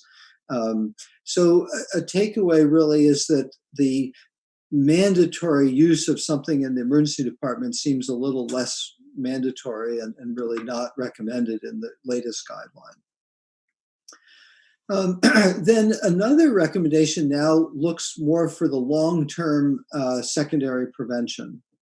And so they showed the evolution of this, where they now recommend a second antithrombotic agent, and that could be either an antiplatelet, and I'll show you some data, or the quarter dose rivaroxaban, an anticoagulant, although at a low dose, so a 10A inhibition, for extended therapy should be considered in patients at high risk of ischemic events, but at a lower risk of bleeding. And so that notion of the ever-present balance of trying to identify the high ischemic risk and then adding more therapy for them, I think is a useful one. One area that, interestingly, that didn't turn out was they looked at adding ticagrelor to aspirin, so dual antiplatelet therapy versus just aspirin for maintaining bypass graft patency, and they found that they did not see any improvement in saphenous graft occlusion rates 1 year post-CABG when adding a P2Y12 inhibitor. So there it seemed that aspirin alone is okay. On the other hand, in patients with PAD, they are a terrific group to think about dual antiplatelet therapy. So the super high risk, and a colleague, Mark Banaka, has been working on this for a decade, and these were the latest data he presented at the ESC, looking in the THEMIS trial of adding ticagrelor to aspirin. So the primary result is on the left here and focusing on the limb outcomes. And so we have seen already the data for preventing cardiovascular death and or stroke. Deepak Bhatt has presented that and published, and it became an indication in the United States by the FDA to add that therapy. But then preventing limb events has been what Mark Banaka has looked at, and there's a significant reduction by about a quarter in need for peripheral revascularization, amputation, or revasc. So each of these endpoints is tends to be favored, and here it shows the overall results on the left again. On the right, though, are patients with PAD versus without. The benefit is the same, but the absolute benefit is enormous in the patients with PAD. So you can see they are super high risk of going on to have limb events, and then this is a 20% reduction. And so another call to action for me that I've taken away is I need to try and remind myself to, treat aggressively the patients with peripheral arterial disease, because they can get such big benefits from, in this case, dual antiplatelet therapy. This combined with the Pegasus TME54 was the post-MI study, had almost identical results. is again a reminder that the PAD population is one that really deserves very careful attention. So the next couple of studies looked here again at long-term use, but with a little bit of a focus on improving the bleeding profile. So this group of investigators in South Korea looked at the concept of reducing the dose of prasugrel after the first month. And so they, studied patients with acute coronary syndromes post-PCI, gave the standard dose of 10 milligrams a day after the loading dose of prasugrel for the first month, and then de-escalated to 5 milligrams. And they found no difference in, an overall lower risk, but no difference, the p-value 0.40 in the thrombotic events when you cut the dose in half, but a big difference in the risk of bleeding when you'd cut the dose in half.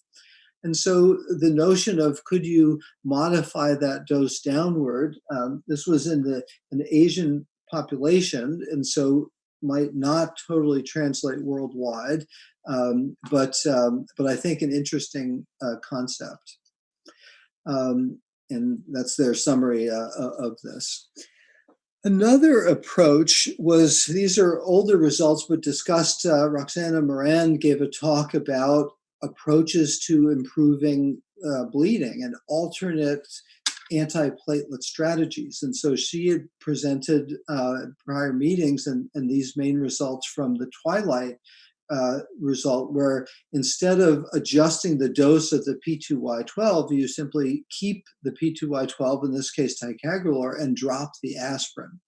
And so this was done after 3 months post-PCI, and you can see the same reduction in bleeding by 40%, 45%, without any difference in MI, stroke, or death.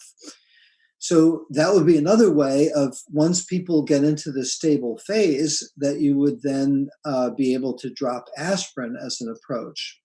And a more recent study, the TICO trial, had very similar findings that, after a 3-month period, I think the monotherapy approach again had less bleeding overall and not shown, but no difference in adverse outcomes.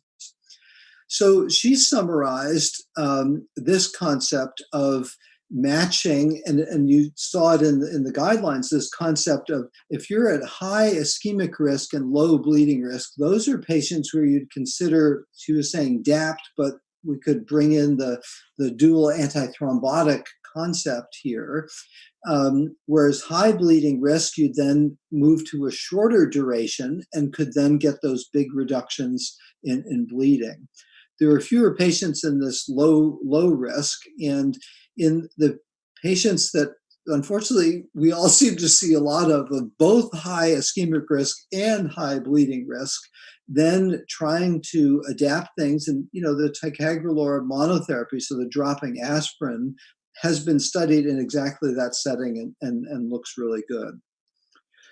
So a final slide from the new guidelines, I'm sorry it's a little fuzzy, but looked at the approach of patients who have both acute coronary syndrome and undergo PCI, but also have atrial fibrillation.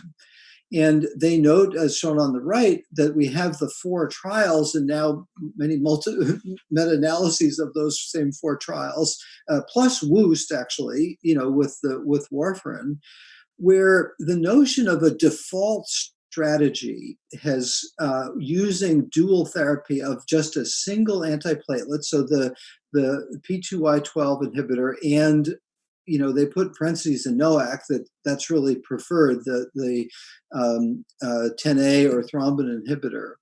And then adapting, if you're high bleeding risk, you do double therapy and then even drop the antiplatelet after, say, 6 months. But the high ischemic risk, someone with, left main stent or multiple stents, et cetera, that you might consider a month of triple therapy before going on to double therapy. And then at the bottom, after 12 months, you really drop the antiplatelet. And the AFIRE trial, really showed this. And OAC alone, I think, was another smaller but similar finding. That was a big change for me of really dropping the antiplatelet altogether after that first year. So transitioning to atrial fibrillation, some really amazing trials. And this one for me, my tweet on this was, wow, paradigm shift, that looked at rhythm control. So we haven't talked about this in a decade, and, referred some patients for ablation, if they have a lot of symptoms. But beyond that, really hadn't thought about the notion of rhythm control to try and improve clinical outcomes. But that was the goal of this study, to see whether an early rhythm control strategy, early after the onset of atrial fibrillation, so within a year, whether that could reduce cardiovascular risk. And so the recent onset is, I think the average was like 3 or 4 months, so pretty soon after onset, that they pursued either a rhythm control strategy, largely with drug therapy, versus usual care. And this is from the New England Journal paper that illustrates what were the therapies, tried initially and then at the 2-year time point. And the drugs are color-coded on the right. Really the full spectrum of all the different antiarrhythmics that we use these days.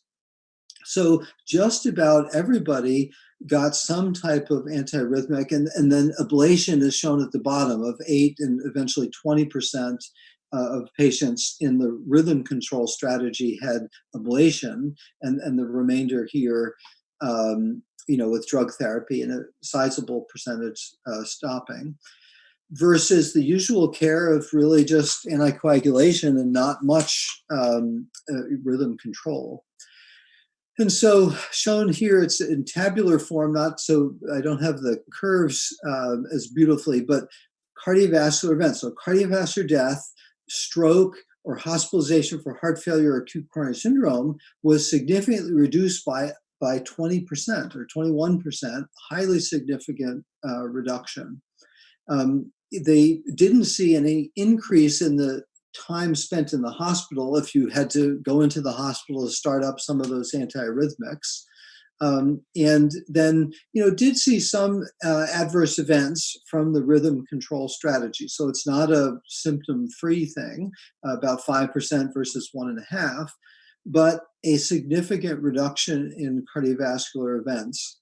And so to me, I had just totally forgotten about this concept, but it says, we really can consider a rhythm control strategy in order to improve the evolution of a patient's course with atrial fibrillation.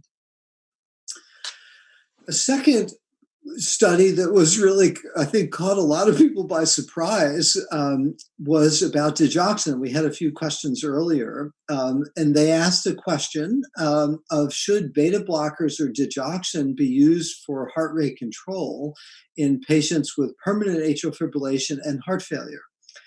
And so they randomized 160 patients to either low-dose digoxin or beta blockers and measured quality of life, and found that with the different quality of life measures that the symptoms improved more, and there were better reductions in natriuretic peptides, for whatever that's worth, but fewer adverse events with digoxin as compared with beta blockers.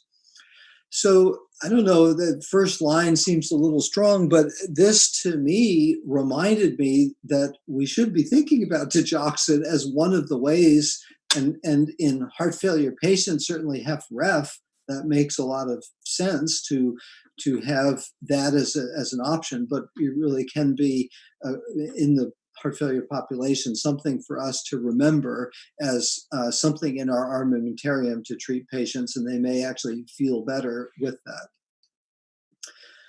Another atrial fibrillation study, I was not aware of this until it landed in the New England Journal, that again in Asia, in Japan, this in particular, they studied patients with atrial fibrillation age 80 or older. And that's been a group where across the globe, at least with the 2 different doses of dabigatran, for example, the lower dose of 110 milligrams is the recommended dose for older patients with atrial fibrillation. So that concept of using a lower dose has been out there. They went and used the 15 milligram dose. So the approved dose is 60 milligrams. And then if you have poor renal function and have to adjust, it's 30 milligrams. And they used the 15 milligrams in these patients who are 80 years or older, many of whom have, reduced renal function. And this was compared to placebo. So these elderly patients were felt not to be candidates for full dose anticoagulation by their physicians and entered into this study. And they found a 2/3 reduction in stroke or systemic embolism with some increase in bleeding. It's not quite double, so it's not a free event.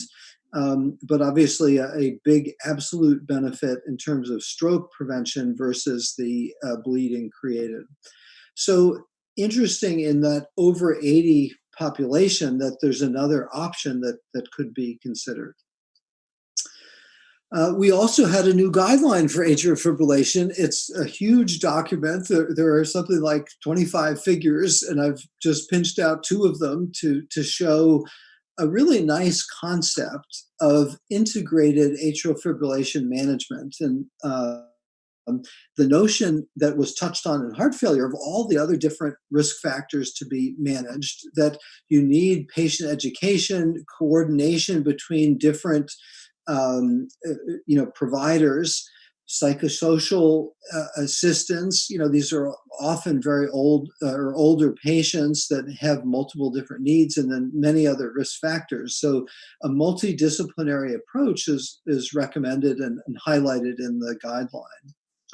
And they also highlighted the fact that patients with atrial fibrillation often have all the usual cardiac disorders, all of which have been seen to contribute to worse outcomes and thus can be targets of therapy and should be targets of therapy for atrial fibrillation.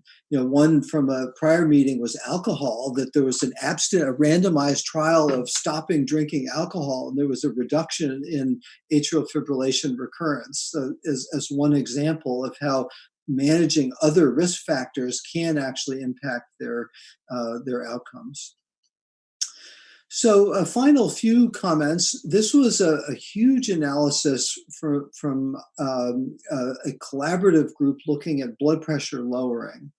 And they found that across all the different drugs that the key factor was really lowering the blood pressure. And here, when controlling for everything, for every 5-point reduction in blood pressure achieved in the trials, you could see about a 10% lower risk of cardiovascular events. And so a good reminder that we still need to keep working on lowering the blood pressure.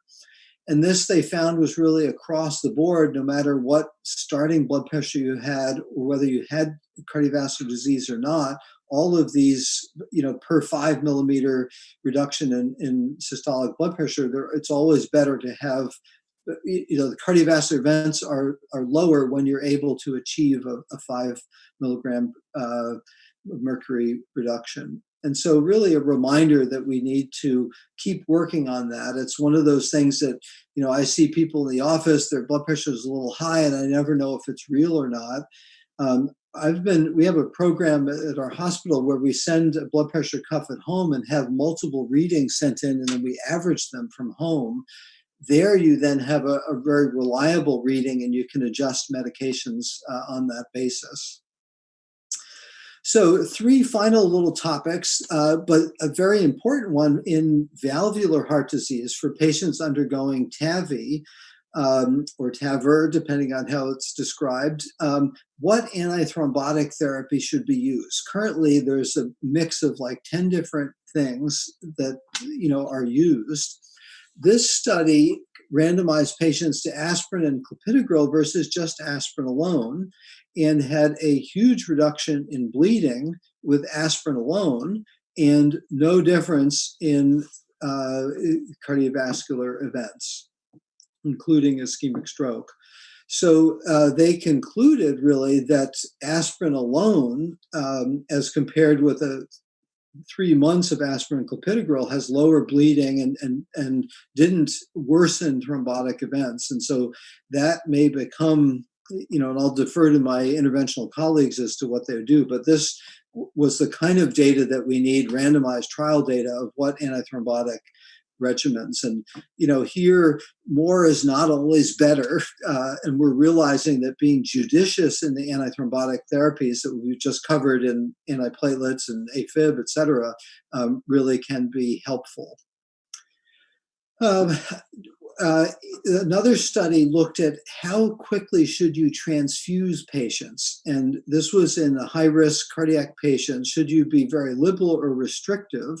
And a more restrictive transfusion strategy was seen to have equal outcomes in terms of MACE, but also, has reductions in amount of blood received, et cetera. So, I think an interesting thing that we cannot rush to transfuse all of even our high-risk ACS patients. And a final thing, since we started acknowledging how ravaging COVID is, this is a randomized trial of what should one do with ACE or ARB. There was an editorial in The Lancet in March, I think, that raised the possibility that ACE might be how COVID gets into tissues, and would, taking an ACE inhibitor make that worse? Lots of debate, et cetera. But then this trial was done, coordinated out of Duke in Brazil, the BRACE group, that they found no difference whether in this randomized trial of continuing the ACE or ARB or suspending it. And so I think nice evidence to say that we can continue it. All the society said really should continue because we know the benefits of this class of drugs and we don't know the harm. And now we know that there isn't any apparent harm with that. So I think a really nice way to end the ESC with something relevant to everyone's biggest worry these days. So with that, I want to thank you very much for your attention, and I guess you might share my enthusiasm for just the wealth of new data that came out at this meeting.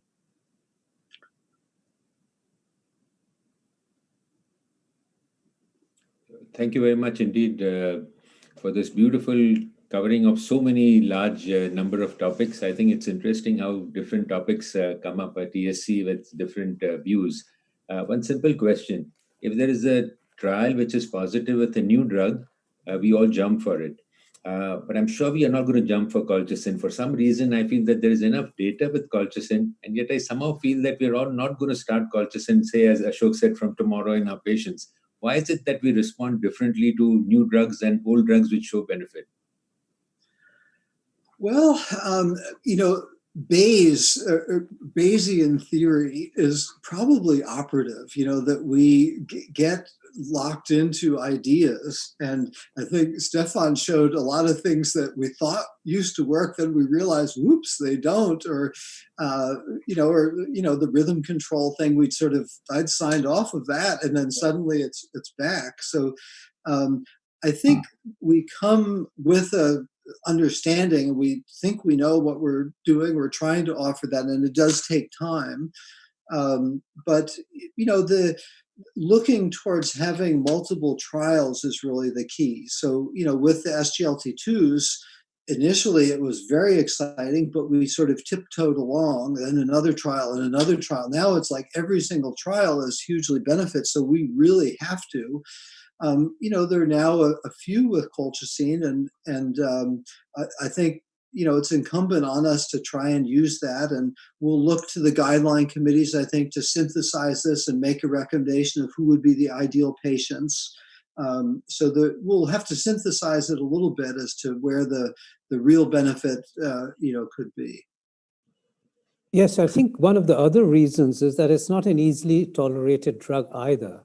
I mean, we must remember that this trial actually had this, run-in period of a month, so that only those who tolerated it And I think nearly 15-20% didn't even tolerate it and were not even in the study. So it actually ran in those patients who tolerated it, and then that's how the study was done. So it's not a very fancy, it's one of those repurposed drugs, which is not easy to take. And but I'm actually very surprised at the benefits. I mean, I thought this was amazing. But then, Professor Cannon, there was also this concern around a higher mortality, or was it a trial not meant for mortality? Because that question keeps arising out of colchicine in the previous study. Neutral mortality, higher non-cardiac deaths. We don't know what it's about, and those questions have never been clearly answered. Was that one of the questions which came up at the ESC? Well, someone did raise the non-cardiovascular death. It's a 0.2% non-significant difference, but the other benefits far outweigh that. So I think that seemed a little less worrisome. Okay. The notion of treating inflammation with an anti-inflammatory drug that you then are suppressing, immune response to some degree. And so, the notion of other side effects exist for antithrombotics. We know what they are, that's bleeding. Right. And so there are always other effects to balance in. And that's where trying to synthesize all the data, who is the ideal patient where you get more benefit and less of the side effects. But the consistency between the two, Colcott and the Lodoco 2, I think, is very reassuring. Right. That this benefit seems real. Yeah, what in your talk, what came out very well is that there were a lot of questions which had different answers in the past. So it's almost like asking, yes, we had the same sort of questions as previous years, but we had different answers this year. So example, prasugrel came in when a lot of talks used to be around ticagrelor, and prasugrel had actually been downgraded to practically very few cases. And suddenly prasugrel starts coming in with a 5 milligram schedule from Korea, and then even I was quite surprised to see the fact of a 2B recommendation over ticagrelor in non-ST elevation MICS patients. So that was one. And then linoxin came in after a long time as getting a bit favorite, having been relegated again to the sidelines. And I think the third aspect was rhythm. Yeah, rhythm control versus rate control came in again. So it was almost like we had different answers to similar questions of the past. Yeah, it is remarkable. And, one of the difficulties, I suppose, in our clinical research thing, and Stefan alluded to this, is that we have the funding for new drugs to develop them. So we get the huge trials, and there's less funding for the older drugs, and a lot of questions exist. And so, we're all hoping that, and saw hints of this with COVID, is could we develop simpler trials that could quickly answer these kind of important questions, and sometimes re-questions in the current era of, beta blockers in stable patients is a key question that many people have asked.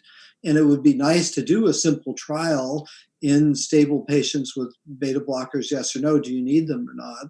But the trial infrastructure is too expensive now. And so hopefully the pragmatic trials will evolve so that we can answer some of these questions again. Right. I was going to ask you about the evaporate icosapent benefits seem to be quite remarkable beyond the triglyceride lowering efficacy.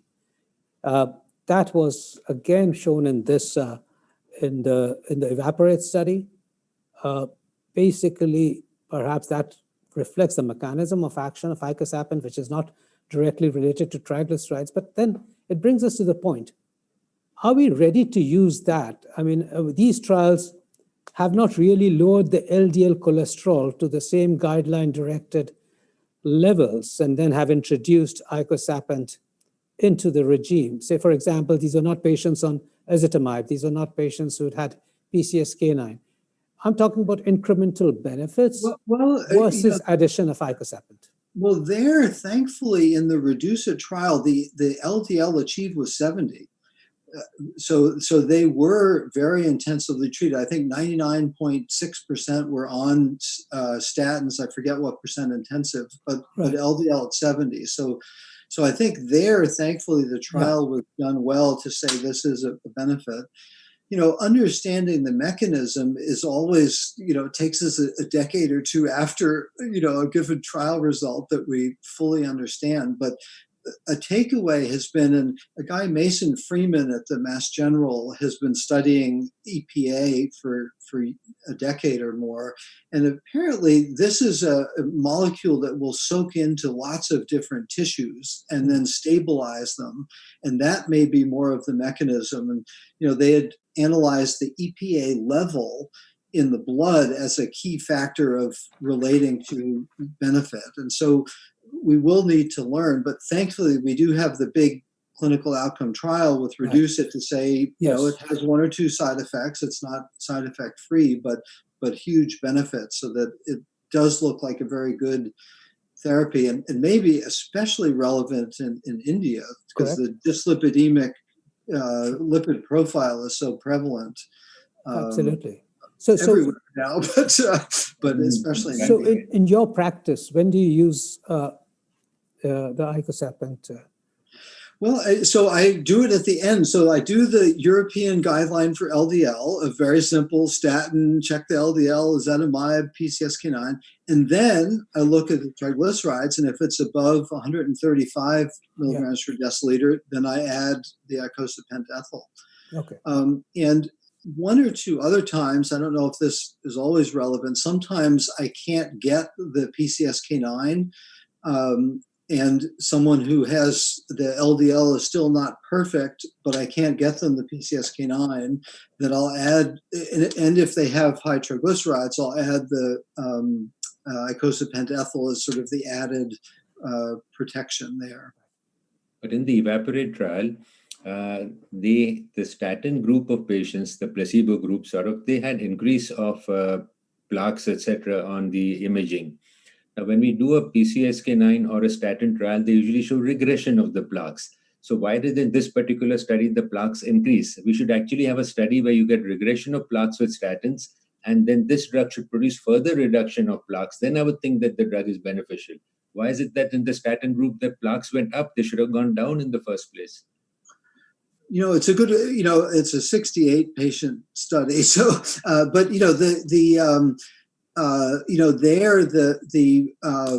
the plaque regression relates to the LDL. So Steve Nissen's done and Steve Nichols done the things where if the LDL is about 70 or 80, that's the range where the plaques stay about the same. And I actually have to look and see what the LDL was in EVAPORATE. But then below that is when you start to get regression. I think the fact that, these are two different mechanisms that are really complementary, and thankfully was studied in very well-treated LDL managed patients that we saw the benefit. So I think of them really as additive and different axes of benefit. Right. Maybe it wasn't as lowered, as intensive as Reduce It. And I think that was one of the mechanisms behind us seeing the reduction with the icosapent ethyl rather than the. There's a question out here which relates to, I have a few patients who are hypertensive and dyslipidemic under treatment with antihypertensive and statins, rosuvastatin 40 milligrams and fenofibrate 160 milligrams. Still triglycerides remain high. How should they be treated? Well, there, that would be a perfect patient to add icosapent ethyl if they have cardiovascular risk and persistently high triglycerides. For fenofibrate, that probably has some benefit, in the field trial and whatnot, but it's more modest, certainly. I use that for the people who have really high triglycerides that I can't, if it's 600, 700, 800, it's a very potent agent, but it's really more to get the triglycerides down and avoid pancreatitis.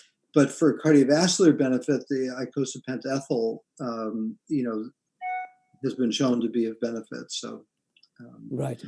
I think the my comments on the popular TAVI, I thought it was a very important trial. I mean, it means our treatment, antiplatelet treatment of TAVI or post-TAVI has been so arbitrary just based on the fact that we're implanting a stent, which is a valve and a stent.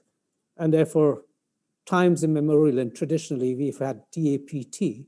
And so we just continued on with DAPT. And yet these were elderly people who had a high bleeding risk all the time. And they would have and then they were having large bore devices being put in. And yet we just continued on. Even those 3 months created an increased bleeding risk and perhaps created, led to some of the mortalities. And I think this was so good a trial that, just have the comfort of a single antiplatelet monotherapy with aspirin, which decreases the bleeding risk. So I think that was so important, but it still doesn't take away. It's perhaps what we still don't understand is, small valves are a different group. We've seen thrombus formation on small valves. I just want people to understand that.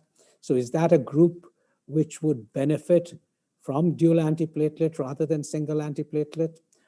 We've seen valve-in-valves, greater tendency for thrombus formation in those. So is that a different subgroup? Bicuspid valves, which has not been a part of most of the trials, has been excluded. Do they require modification of antiplatelet therapy? And perhaps an occasion where small valves, do they require even NOAC without antiplatelet therapy? I think there's still some questions unanswered, but for at least a large proportion of patients undergoing TAVR, it just makes sense to be aspirin alone. Yeah, there was a trial of 10 milligrams of rivaroxaban that failed to show benefit. Oh, yes, it did. Yes, it did. That's right. So it's amazing how we think something makes sense. There's thrombus on the valves. Let's give a little extra, and yet it doesn't always work out. So it's nice, and I think there are a bunch of other randomized trials that will help clarify. But it's true. It's been the Wild West of all sorts of things tried, and now we're getting some clarity that being judicious seems good. Yes. The trial that showed reduction of a few millimeters of BP at any level of blood pressure is beneficial. Does that suggest that if your blood pressure is 120 systolic, you should try and bring it down lower? Yes, I'm confused about that.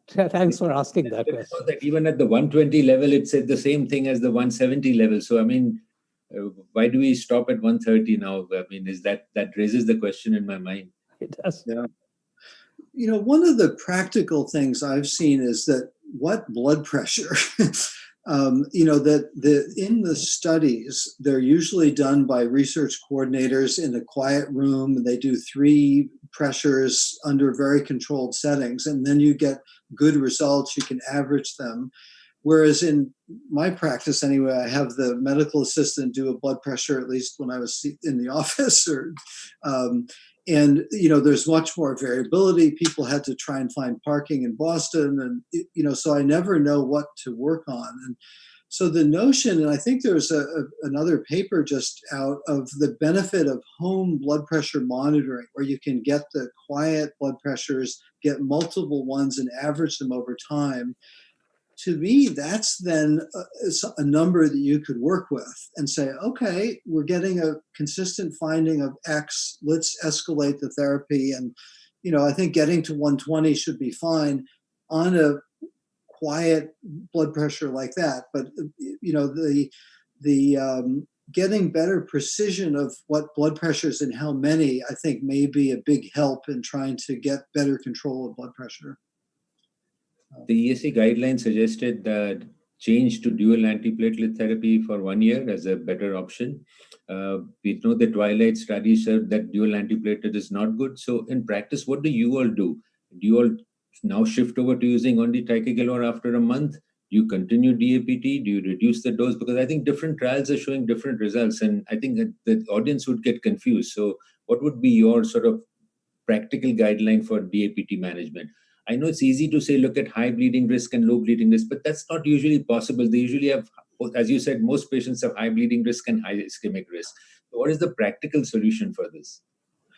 Well, I, in general, post PCI, and this is in the absence of atrial fibrillation, I do think of a year as my time frame. But there are people who have had prior bleeding, or certainly if someone starts to have bleeding, like very frequent bruising, that at a 6-month time point to drop aspirin then as opposed to at a year. That's my simple sort of base case approach. Right. There's good evidence that at the 3-month time period, with Twilight, that you could do that earlier. And so if you're more worried about bleeding, if the patient's older and has had bleeding in the past, then you could consider that at 3 months potentially. There's a greater tendency for the NOACs as a single antiplatelet regimen after 3 months. Both TICO and Twilight showed that, as opposed to clopidogrel, which was in stop that. But then, those were, there are 1 month DAPD studies, but then they have been, I was guided in multiple ways to get the same sort of results and know, to balance the thrombotic risk versus the bleeding risk. So I don't think the jury is out at the moment on many of these, but I think I still balance it out for bleeding risk versus thrombotic risk. And ACS patients, the worst ACS patients, Twilight was a good study for the worst ACS patients. The event rates were not high, the stent thrombosis rates were not high, and the bleeding risk came down. So I think in the new P2Y12 inhibitors, we do have a potent agent as a single antiplatelet therapy whenever you want to actually switch people onto it. Expensive, but on the other hand, expensive. So that's the whole issue around all this. So it's not easily reimbursed by many countries as a single antiplatelet therapy, which should go on and on unless it's very guideline directed. Prasugrel is cheaper for us now. We don't have a study of only Prasugrel after 1 month. We need a study for only Prasugrel after 1 month to prove that. This was fine. The study which came out from Korea was actually on small body weight patients. I don't think they were very small body weight. They were still 70 kilograms, but they perhaps don't fit into the American body weight systems. They were average of 70 kilograms. And that was a good study where it decreased Prasugrel to 5 milligrams, but it was still a dual antiplatelet therapy continuing with 5 milligrams of Prasugrel instead of 10 milligrams Prasugrel. There's no study with a single Prasugrel. Absolutely, there isn't. So can I ask one of the audience's questions to Stefan? Is the timing in acute heart failure, when is it safe to start an SGLT2? If someone comes in, you diurese them for a few days, do you start earlier, or is it a discharge? And I had a problem or two with the DKA in acutely sick patients in the hospital. Yeah. What's your sense? Well, the two risk factor, 2 time points when you have ketoacidosis as a problem is the admission acute phase of heart failure hospitalization, and then any patient undergoing surgery. So in surgery, you have the same kind of problem. So we usually do it 1 week after hospitalization. I think you personally think at the end of a truly stabilized patient, maybe stabilized in the not premature discharge, but in the kind of correctly after, let's say, 5, 6, 7 days of hospitalization, restabilized heart failure patient at the end of hospitalization should be possible. But whether it's really possible to do this in the acute heart failure decompensation setting, we will learn in about a year and a half. There is a trial to this end. Impulse is ongoing. Professor Anker, there's 2 very interesting questions which turned around overlapping heart failure, and one is on digoxin. Now, we've seen the benefits of digoxin in the elderly with AF, certainly in terms of quality of life. Perhaps some of those patients were, had poor quality of life with beta blockers. Some may have had more breathlessness. They may have had chronic obstructive airways disease. Some may have had deranged left ventricular function and felt more breathless. And digoxin was, so there were multiple reasons why this. So what do you think digoxin is going to make a comeback? And that's what the question's all about. In heart failure, are there going to be more trials? Or do you think that we should close the chapter on digoxin in heart failure? When would you use it in heart failure? There is one more trial, DIGIT-HF, ongoing. It tries to be a morbidity mortality trial and aims for several thousand patients. it will take another 2 or 3 years because of the problems that described before. It's a government-funded study, low patient fee. This is really, you need enthusiasm also to randomize for this and do this in many patients. Johann Bauersachs from Germany is the leader of this. But of course, we shall not know for a number of years. Otherwise, I think digoxin is a good drug, or in Germany, we actually use digitoxin. Yeah. It's a good drug for AF patients. But beyond this, I don't think so. And certainly also not as a first line, but a second line. Okay. The second question related to, again, heart failure was that we didn't discuss, obviously, there were no trials related to ivabradine during this ESC, but again, in its role in terms of management, where do you see the role of ivabradine in the management or the treatment algorithm of heart failure? It is one of these, in my last complex slide, one of these second-line therapies. In that particular case, we let it run under ECG. It was meant heart rate. Basically, if you're still not fine on a beta blocker and your heart rate is 75 or higher, I mean, the official indication starts with 70, but from 75, you have very strong benefits giving ivabradine. In our place, it is considered in a few cases. We are not the world leading prescriber of ivabradine, but there's many other countries where it's much less than Germany. France is probably the best. Servier is a French company. Amgen had an agreement with Servier about it. I think, Chris, correct me if I'm wrong, they have almost dropped it. There's no active pursuing of this in America at this moment in any big way. So I'm afraid it's one of these promises that didn't work out. But for certain patients with very, very high heart rate, and let's take even higher heart rates, 90, 95, 100, it makes a big difference if you reduce the heart rate. And personally speaking, I'm also in cardio-oncology. We have tried it even in cancer patients with very high heart rate.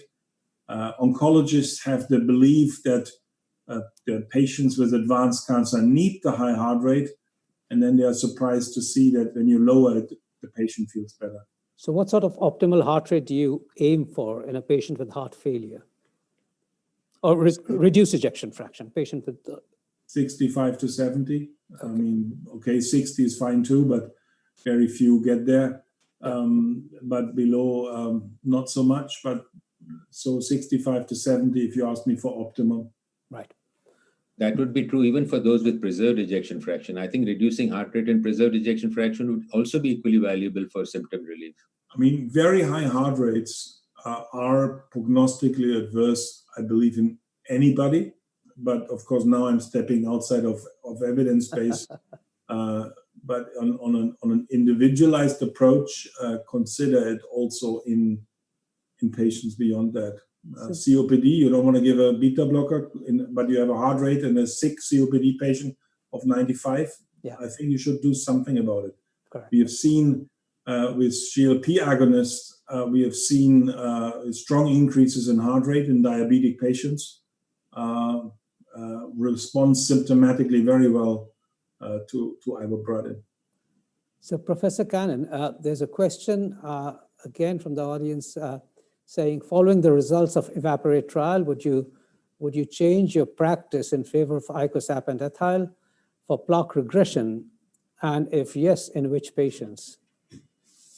Well, I think again, I use both. LDL is the primary strategy proven so many times over, but then adding icosapent ethyl currently we know to do it in those with high triglycerides. The question is maybe it works in everybody, so that would be a next trial. But so I've certainly changed in that I'm adding this to patients. Once I've got the LDL controlled, then I look at the triglycerides. a reminder that statins and ezetimibe and PCSK9 all lower triglycerides. So you really have to get the LDL controlled on their LDL regimen and then look at the triglycerides, because if you look at the beginning, many people will have triglycerides, but they can be controlled.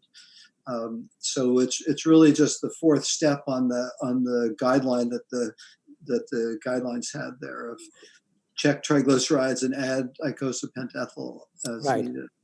And I've found it's very common, in the BMIs, as you noted, are more in the 80 to 90 range in the United States. And so the triglycerides track with that. And so it's amazing how often this comes up. That probably, I'd say 15% of my people who are seemingly perfectly well controlled also then have this that needs attention. It just shows, I'm actually getting more and more impressed by the fact of demonstration that lowering triglycerides. Remember the previous guideline-directed targets for triglycerides was less than 200, and 150 was considered optimal. Now triglycerides being treated from 135 upwards onwards in many of these trials. And so that actually suggests that we're moving towards various targets, getting things further down and better.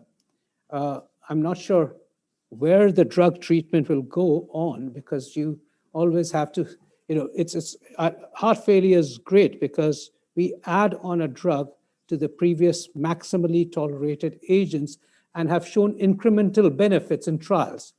Now, that's a very important aspect, incremental benefits on previously established full guideline-directed medication. And when you show that, you have a great additive effect. Somewhere in this whole lipid story, we have drugs coming in.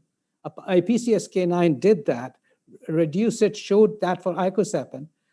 But I'm not sure it's still the guideline-directed, where targets keep coming down from 70s now to 50s. That means some patients. Yeah.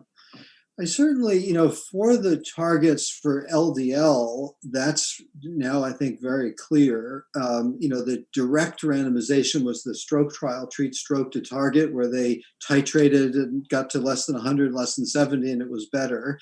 It looked almost identical to the Prove It trial results, actually, the curves and everything. But for triglycerides, so far, it's less so on the target as more of identifying the dyslipidemic risk. Right. And then this therapy that also lowers triglycerides, but has, bigger benefits. And, that dyslipidemic risk is certainly something we've talked about a lot, where we want to do added therapies. And this seems to be one of them. Sure. And it's a little bit like the SGLT2s, that they lower glucose, but the effects go way beyond lowering glucose. And I think of the icosapent-ethyl a bit in that fashion, that it will lower the triglycerides a bit and can be used for people with high triglycerides, but then the clinical benefits go beyond that. Coming to there's questions around anti-inflammatory, colchicine, but one of the things which surprises me is that none of these, while we talk about anti-inflammatory, none of these studies actually looked at, or did they look at the inflammatory markers like hsCRPs and others to see whether we were actually, were these the benefits of an anti-inflammatory effect of these drugs? For example, as we remember, rosuvastatin and high-sensitivity CRPs, we saw benefits of those. Now, what about any markers which were used in these studies? Well, they have been looked at. I think Paul Ridker, has been championing this line of investigation really for 25 years or 30 years. We were fellows together, so we've been doing work along the way. And in the CANTOS trial, they did seem to see that those who ended up with lower markers of CRP or IL-6 seem to have better outcomes. It's an observational comparison. The canakinumab markedly reduces markers of inflammation. He also did a trial with methotrexate, the CERT trial, that had no benefit whatsoever, and interestingly had very modest, if any, changes of the biomarkers. So the biomarker lack of benefit there, lack of clinical benefit seem to correlate. So we will need more data, but I think the colchicine data, I think, will encourage more investigation of the anti-inflammatory agents, to really say that this seems to be working. We certainly know it's a potent additional risk factor beyond lipids, so that I think this field will continue to grow and we'll learn more. I think, we are at 8:20. Jamie, any other questions or any other practical points from your side? Because I think that we should be ending very soon. I mean, our guests have been absolutely wonderful, and they've been so patiently answered every aspect of perspective, given their perspective, answer those questions, put it into practice, put it into practical implications, their practices, to their practice, into our practice. Now, over to you, Jamie, yourself. First, I must thank both speakers for the excellent presentations and covering such a vast number of topics in this brief period of time, giving the practical experience. And I think it's a good time to stop. The audience must be saturated to be able to adjust and understand so many trials and so much data that we've been presented with. But I think that it's all been interesting, and I think there are many of these trials which are going to be significantly benefit for our patients and improving their lifestyle and their mortality. So I think great meeting. Thank you, Ashok, and thank you very much to the speakers. And over to you all at the Lupin. And I was just going to say, Professor Cannon and Stefan Anker, Professor Stefan Anker. I mean, of course, Stefan has been to our center, which has been great, and he's been, it's been a close association. But I must say this: that'd be so much wonderful for all of us to speak to you both at least once every 2 months and clarify and put everything into perspective. And what a wonderful occasion it would be. But I'm sure, as the questions keep pouring in, there's so many practical points that one would have loved to continue to discuss, but it's been so great of you to be here. I mean, you've related everything which happened at the ESC. And some of us who actually missed some of those perspectives have been really benefited from this wonderful 2.5-hour session. So I think, thank you very much. It was great. It was wonderful to have you with us. Pleasure. Over to Lupin. Well, I want to say thank you. The format of this group discussion, I think, is tremendous, and then getting all the questions. So this is just as good as it gets in terms of new data and then interpreting it. So I'm delighted to have been part of it. So thank you. Thank you. For me. Thank you, sir. On behalf of Lupin, I thank Dr. Ashok Seth, Dr. Jimmy Dalal, and as well as Professor Stefan Anker and Kasturi Kannan for shelling out their time and be in the discussion. It was a really fruitful discussion for all our audience. I once again thank all of you and the audience for shelling out their time and going through this program. Thank you very much. Thank you. Bye-bye. Thank you. Thank you. Bye-bye. Tech support, can you just delete the...